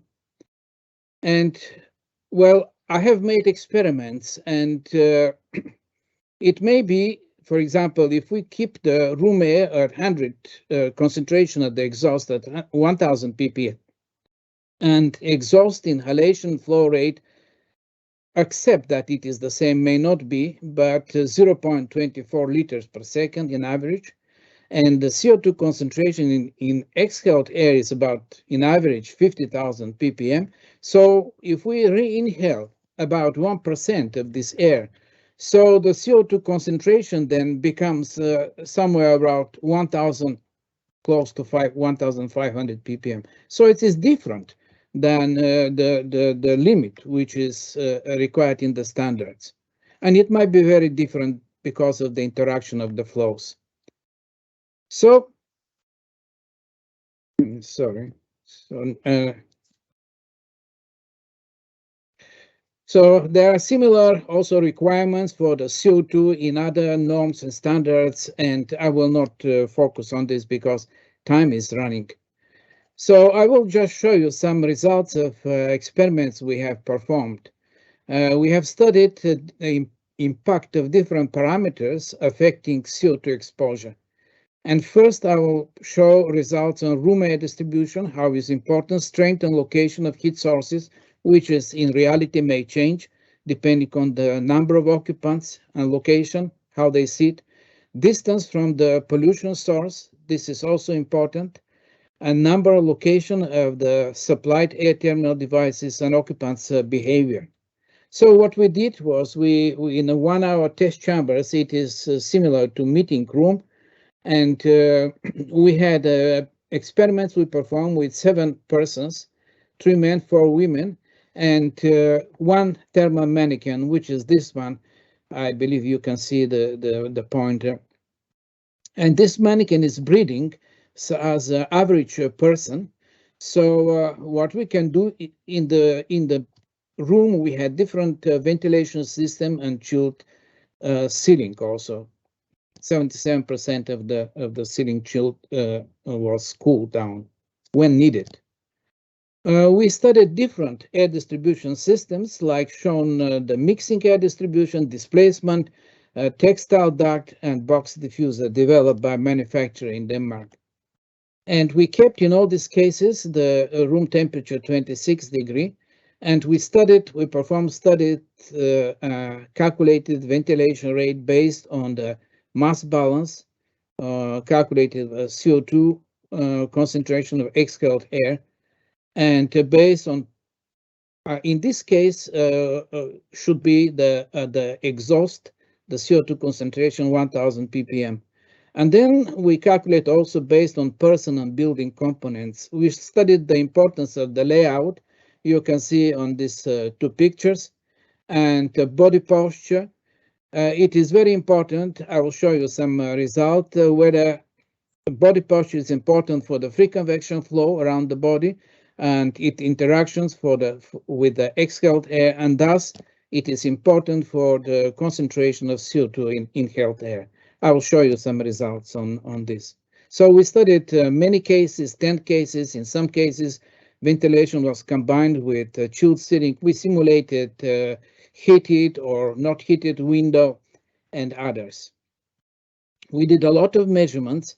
I will focus only on the concentration measurements in the air inhaled by the thermal mannequin. This is very important.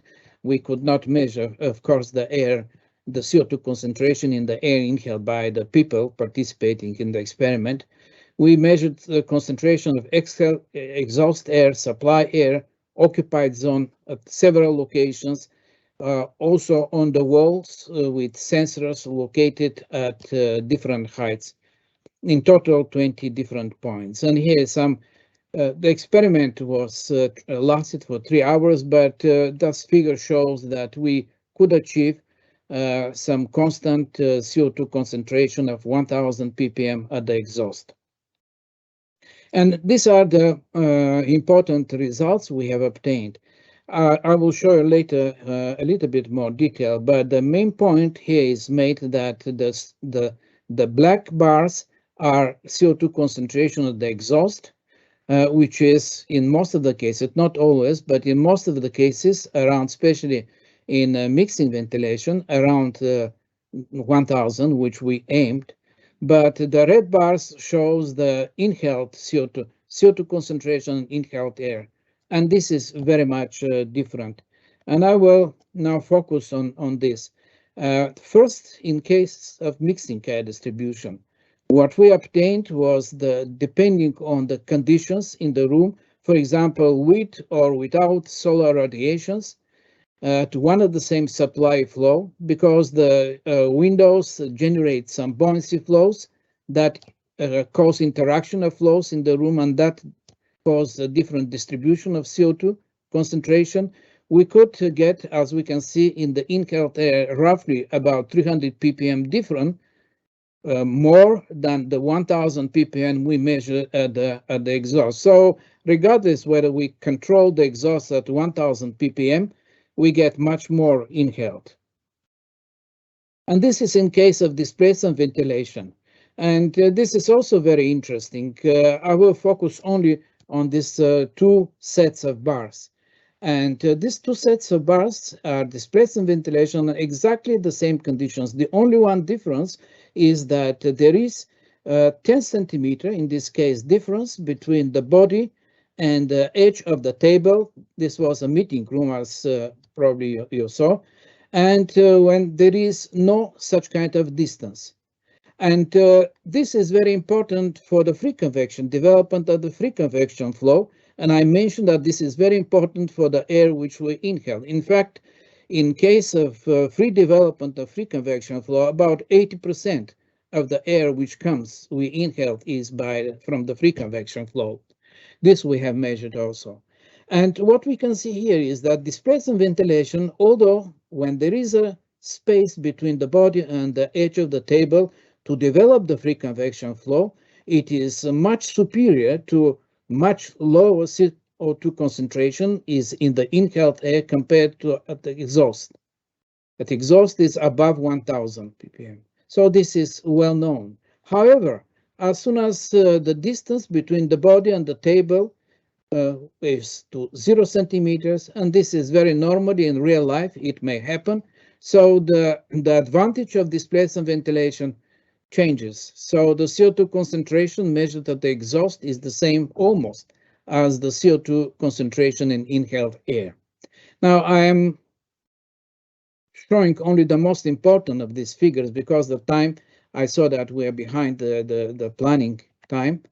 So I want to show you the importance of the height where the sensor is located. Of course, the accuracy of the sensor has been discussed a lot. And here what we can see are results when we place the sensor on the north wall at different height of 1.1 meter, 1.4 and 1.8 meter. The difference is 200 almost ppm. We observe more than that. And this is in case with mixing ventilation without solar loads simulated. So that is about 20% of the difference of what we aim at. Here, in case of displacement ventilation, we can get even bigger difference between, depending on where the sensor is placed at the same wall, either 1.1 meter, 1.4 or 1.8 meter. So that about 250 ppm. And we have more results on this measurement. So what we can get as a result of this experiment is that substantial difference exists between the CO2 concentration in inhaled air and exhaust, up to 36%, depending on the conditions of the air distribution in the room.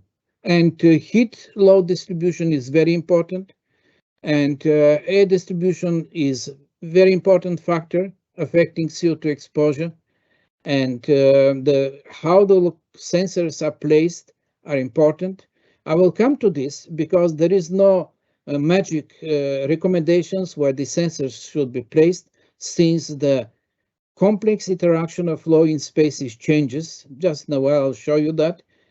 And also, I think that we concluded that, well, we should be more conservative with regard to the level of CO2 recommended. Instead of 1,000, maybe we go to 800 in order to compensate for all these different factors, impact of the factors.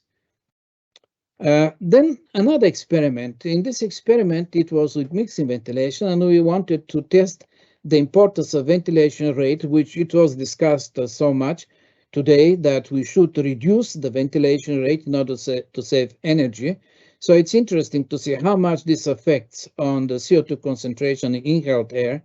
Then supply flow distribution. In practice, it was not discussed today, but we use air supply devices that have very many different types. They can be one-way, two-way, three-way, four-way discharge. Room layout is also very important for flexibility of use of spaces and that change. So very simple, we simulated an office with 2 occupants. This is mainly studied with the airborne transmission of infectious agents, but also we did measurements of CO2. And then in this room, we supplied air through 2, 3, or 4 air discharge diffusers. We kept the constant supply flow rate of 60 liters per second and 22 degrees in average room temperature. Then what we did was that we, in the same room, we supplied used two-way discharge, and then we changed the supply flow rate at 20, 40, 60 liters per second. And in the last case, we simply changed the layout in the room. And also we used a two-way supply. Then in this case, we used 2 breathing thermal mannequins. I already explained them. They breathe, have a breathing function similar to average person. And we can measure CO2 concentration in the inhaled air by these mannequins. Of course, we performed a lot of measurements of CO2 all over the room. And shortly, some results. These are the, I have soon to finish, but what we can get is that I mean, depending on the supply flow rate, the CO2 concentration in inhaled air is different. For example, here it is shown this bar at the exhaust, and this is excess CO2 concentration above that measured in the supply air, and this is in the inhaled air. But we can see difference between those two. While at 40 liters and 60 liters, the differences are much more smaller. So increase the ventilation rate causes better mixing, more uniform environment. Decreasing of the ventilation rate to save energy may bring such kind of problem as shown here. And this is how the two ways, three ways, and four ways air distribution affects, with very small relatively difference with regard to the CO2 concentration of the exhaust, huge differences with regard to the CO2 concentration of inhaled air at the same supply flow rate. Now I will have to finish because of time, but I want to also note about the importance of occupants' location, behavior, activities. This is a visualization in case of mixing ventilation. We have a meeting room, and occupants are simulated by heated cylinders. We are chill beams on the ceiling supply the air, and we use smoke which is mixed with the supplied, should be clean air, to visualize where does it go.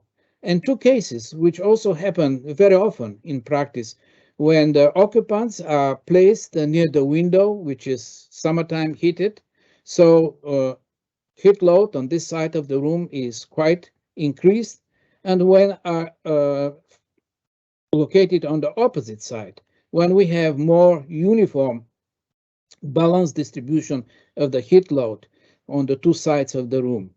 And we can see that the distribution of the supply flow rate is completely different.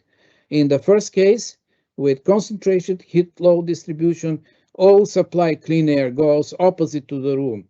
So very, very little clean air is inhaled by the occupants to the room. And in the opposite way, when we balance the heat load, picture is different. It is very important that not only the inhaled quality, but this is very important for the performance of demand control based on CO2, because depends where the CO2 sensors are located. They will measure the same other conditions, they will show different data, and then the performance of demand control ventilation will be quite different. So I have following concluding remarks and some future directions.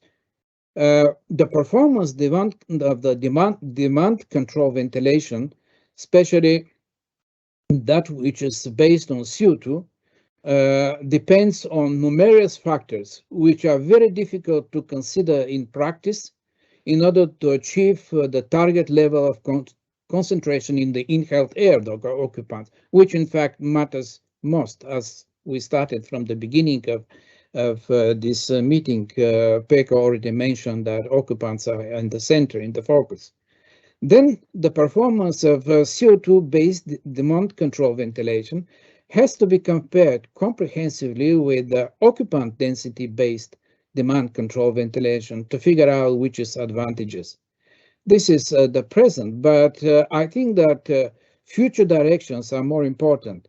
So we need to develop advanced room air distribution methods with low complexity level, similar to that of mixing ventilation, as well as high complexity level, but those should be proper methods to implement the demand control, which is a good idea, much more successfully in practice, as instead of us already showed that it cannot, it is so sensitive to many factors. So thank you very much for your attention.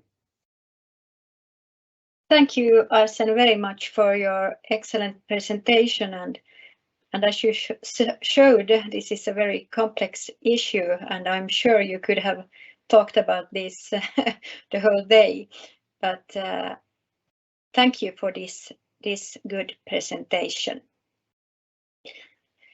And now we will go on to our last presentation today, and we will hear about solutions to residential kitchen ventilation with variable exhaust airflows. And it's Per Kempe and Lars Ekberg that will tell us about these solutions. So I think Per will start. So you're welcome to start, Per. Yeah, I hope that you can see my first picture. Yes, we can. Yeah, okay. So we continue directly to the second so that we have time to present. Replacement air in case of cooker hood forcing or negative pressure. When we increase the airflow cooking, then we get under pressure, and the under pressure have become quite large in some cases. This was 5-10 years ago when we have a cooker fan in a terrace house with a concrete frame, and when they were running the cooker fan, they got 260 Pascal of under pressure. So the system didn't work properly, so they have to tune up the system, then they couldn't manage it. And this have done that everyone have begun to discuss how can you get in replacement air, and there are some property owners that have tested it, but they have some problems. So, and I did some measurements for 10 years ago, approximately. I will show and say a little bit about competition that we had within Bebo. Now I don't know on which screen that I am. See if we can use. I got locked. I don't. There. So we tested 11 years ago both a cooker hood and we tested a cooker fan and see what happened with the pressure and with the flows. One wanted to have about air tightness as a normal apartment, but they missed a little bit in the shaft, so it becomes a little bit higher. It becomes around 26. Normally, maybe you get 15 or something like that for an apartment. And this what happened when we are airtight and we don't have any replacement air. The airflow through the cooker hood will become a little bit lower, so the efficiency become a little bit lower. We also get an under pressure. And we can see here, because you have a cooker forcing, we have winnowing or replacement air, and we can see how it affects the flows. And also because of the pressure. So if you just open the cooker hood forcing and no window replacement air, we get here an under pressure about 15 Pascal, and when we open the window, it becomes 0. We've changed for replacement air that we have a secondary duct was controlled by a damper. It was just a couple of Pascals. But if it got stuck, then so we have replacement air when we didn't force, then we get an overpressure. And these pressures in the apartment you want to have between 0 and minus 10 Pascal to get the proper function. You don't want to have overpressure, because then you can get a moist indoor air during the winter going out in the climate shield. And when we go to the cooker fan, then the cooker fan is very strong. You can get quite high pressures. And when we look at that and we let the fan run at full speed, we get an under pressure in the apartment that was larger than the under pressure in the duct system. In this case, we have about 110 liters going out through the cooking hood. We get 85 Pascal of under pressure. We have the exhaust air become negative. So because the pressure was so low in the apartment, the extract system gets as a secondary supply system. This is not particularly good, because if you should begin a fire in this building, you will get fire gas into it. And you also get smells, and also with this large underpressure, you have no ability to evacuate in case of fire in the building. You can't get out of the apartment if you don't turn off the fan. And to get a step forward, see if different systems to try to get something better. Bebe and Svensk Ventilation conducted a couple of years ago a technical competition on systems for replacement air in case of the cooker hood forcing. And none of those solutions that we get have everything that we wanted to have. But 3 systems was almost there. So 3 systems was recommended. And then we searched money to be able to test these systems in a laboratory. And that was at Chalmers installationsteknik. And during the summer 2021, Lars Ekberg and colleagues to him were testing 2 of these systems. The third system couldn't provide a system to test during the last year, so they didn't want to be part of it. And this also shows how the system works. So it's for a property owner who want to test it, they can see how this system works and get trust of how they work, so that they can be willing to test it, because this means to install some equipment. And then should Lars continue and speak about?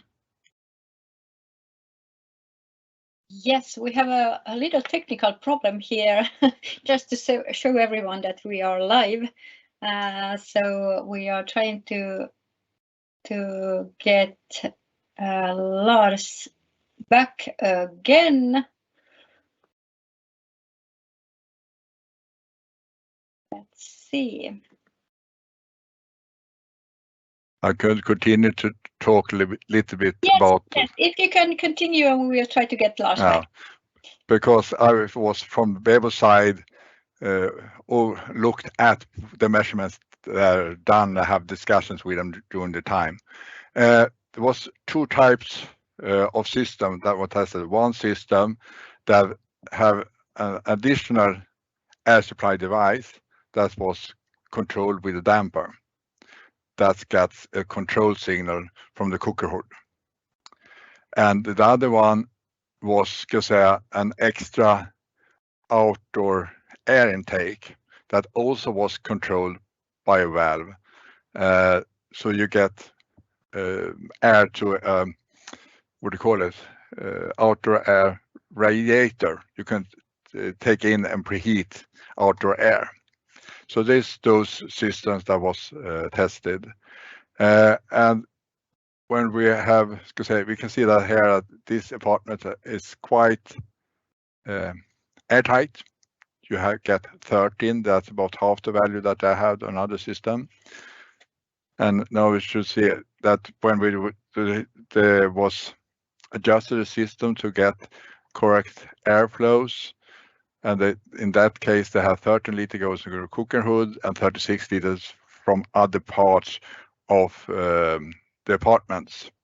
And they have 120 pascals and under pressure in the systems, and they also have other apartments that was working through the fan for a large system. And we have also the supply system has similar. We have base supply airflow, and we have replacement air to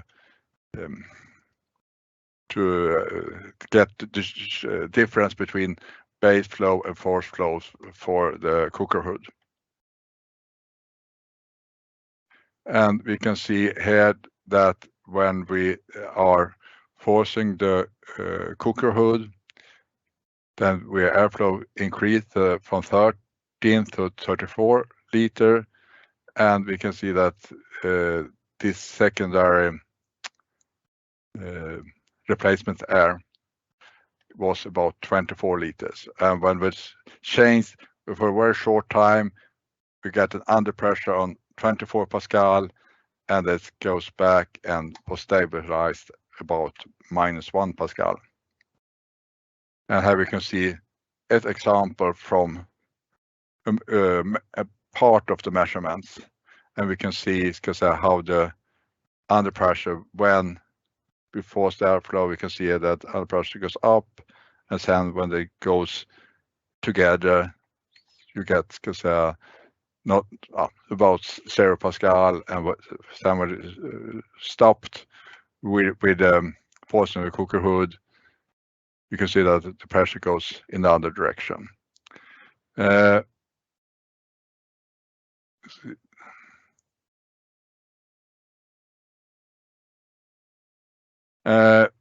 And in this case, this damper took about 80 seconds from one position to fully open.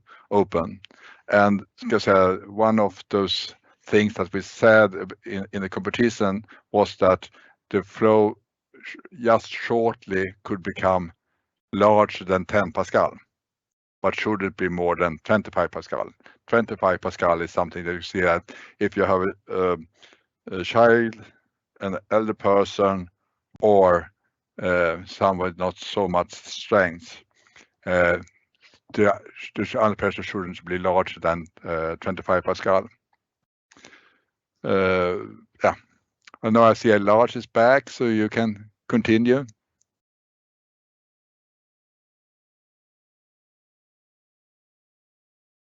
Lars, can you continue to speak? Eller should I?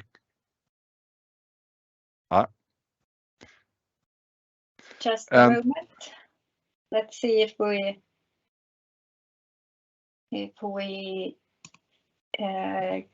get, yes, now we have his picture. Lars, if you say something. Yeah, I am so sorry. Just the second I was going to open this up, my computer broke down, so I had to restart it. I'm so sorry. No problem. But I'm sure that Per has given you a good story here. Yeah. This is our, so now you know that this is a sketch of our test chamber when it was configured to test the solution number 2, which is intended for mechanical exhaust ventilation. So it's a matter of supply of untreated outdoor air through some opening in the building envelope. And in this slide, you can see this one situation when the range hood is in a forced mode. So the airflow rate, the exhaust airflow rate through the range hood has increased from about 12 liters per second to 37 liters per second, which briefly gave about -10 Pascal in the test chamber, because the range hood is activated by some a kind of flap, what's it called, damper, while the arrangement, the solution 2, is pretty much slower, motor controlled damper, which took about 22 seconds to reach its fully open position. But pretty soon the under pressure stabilized at -6 Pascal, which is well within the requirements in this technology competition. Could you press the button, Per? Yeah, and we probably, Per already mentioned this. These measurements, I mean, it's a matter of really fast happenings in the test chamber. So we have actually one data set per second in the test chamber. That's why we can plot the curves like this. So you can see that in the diagram at the bottom that the room pressure drops practically instantaneously, and then the pressure is restored again during the course of the movement of the replacement air damper. And you can follow what happens with the airflow rates here. And in the report, if you find those kinds of measurements interesting, there are lots of very interesting diagrams like this. So you can press the button again. Yeah, and in this case, this damper was a bit faster than the one in solution 1, 22 seconds from close to fully open. And then the under pressure in the test chamber never went below -10 Pascal. You saw on a previous slide that with the slower damper, it reached -25 Pascal. So then you can press again, Per. So the tests show that we can prevent long periods with excessively negative pressures in the test chamber. And both these solutions, but there are differences between them, substantial differences, but both meet the requirements set up in the technology competition. Both solutions have a possibility to arrange with or utilize an electrical feedback signal, which is probably really important in order to detect malfunctions if the replacement air damper gets stuck in a position and doesn't operate as it should. There must be an alarm then. And we have tested these during a couple of hundred cycles with activating and deactivating the range hood, and we have not observed any malfunction. So our judgment is that these are robust solutions that probably will work for a long time, providing stable properties. Of course, definitely, when you install more technicalities, there will be a requirement for more service, more cleaning, and so and such. So that's a drawback, or at least something that we have to be aware of. And press again. The concluding remarks. The test conditions represent modern airtight buildings. The test chamber is pretty small. It's only 30 cubic meters. So any pressure transients will be much faster in the test chamber than they will be in a real apartment. So we have actually tested these devices under more stringent, more strict, more difficult conditions. So if we find out that these solutions work in the test chamber, they will most likely also do a good job in real apartments.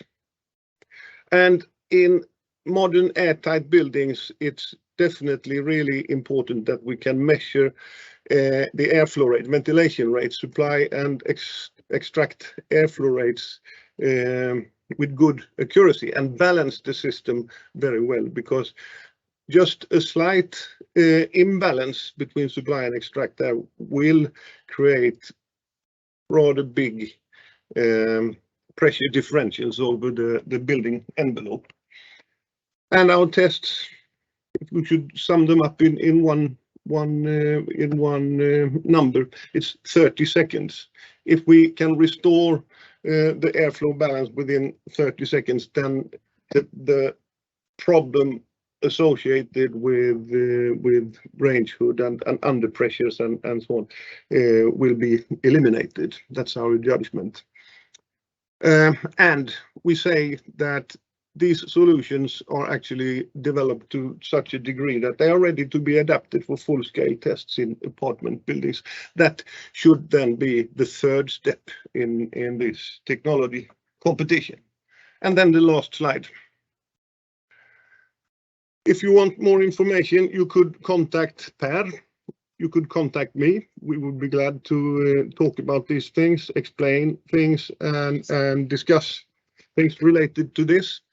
There is a final report, but it has to be processed or at least approved before it will be made public. And then it will be made public at the E2B2 website, and you have the link there. And finally, we acknowledge the financial contribution or the funding from the Swedish Energy Agency via the program E2B2. Thank you very much. Thank you so much, Per and Lars. Very nice information, and we are very keen to get in touch with the final report when it's public. Now we have reached the end of our webinar. We had some questions still in the chat. Some of them, or most of them, have been answered already in written, but maybe we could also take them up here to get them in the recording as well. So I think there was some questions to Peter you already answered, but maybe you could also raise the question and give the answer to this recording. So one person asks, how would you describe the split in Norway between central and decentral ventilation units in residential buildings? What are the pros and cons? This is an interesting question, actually. I've heard this question, I think, for at least 20 years, every year. And the present kind of answer is that apartment buildings or any kind of multi-family or whatever person building that needs a janitor or caretaker. So, for example, like student dwellings, obviously you can't expect the students to have to shift the filter in their individual dwellings. So that kind of building must have central unit. Also, it could be maybe, for example, like low-income family apartment buildings, buildings for, let's say, the elderly, that kind of place. Multi-family buildings where there is an expectation for high quality and also high quality of the indoor environment, and also that the users will have expectations that they can control a lot themselves, that they can change the temperature, and maybe they have the resources to change the filter themselves. And maybe they want to decide that they want to change the filter twice a year, not just once a year. They're likely going to have the individual units. There is interesting master thesis. I published a link on the chat from was it last year? A master student who's analyzed, actually done a lot of interviews, both janitors and property, the housing agencies, and written a little bit about this in her thesis. So that's in the chat. There was another question about CO2, but I think maybe I shouldn't answer that one. I've written an answer, but I would like someone else to answer that one. Thank you, Peter. Yes, there was another question concerning CO2 levels, and the question was, are there international accepted medical investigations to CO2 toxicity effect on human? Which ppm value is unpleasant and which levels represent health risk? I wonder who, Johannes raises his hand. Yes, well, at least I can explain it a little bit from the Danish point of view. We use 1,000 ppms of carbon dioxide specifically in schools and daginstitutioner. children's institutions as a limit value. In fact, it's one of the only limit values we have. And I can see that the discussion that sort of follows here also goes a little bit into the effect of carbon dioxide itself. And of course, when we set a requirement for carbon dioxide, it's not because of carbon dioxide itself, but because it is such a good indicator of the bioeffluence of the individuals in the given classroom. So it's not that the carbon dioxide itself is a problem, but it's more sort of the bioeffluence, the stuff that that you sweat out, that you expire, that you exhale, that we're trying to regulate through this mechanism. So rather than measuring a lot of different chemical compounds, we use it as an indicator. That being said, if I should point to something that gives something for carbon dioxide in particular, then I would also be a little bit at a loss. But just to sort of clarify that bit. Thank you, Johannes, so much for the answer. I think we are already past our end time. I thank you all so much for attending this webinar here today. And I remind you that the recording and also some of the presentations will be published on Scanvac webpage later on. But I think we could have discussed these issues for several days. It's a very interesting topic, but unfortunately we have to stop here. Thank you so much to everyone to attending our webinar today, and thank you to all our presenters and also the back office, Mervi. Thank you and have a nice rest of the week. Thank you.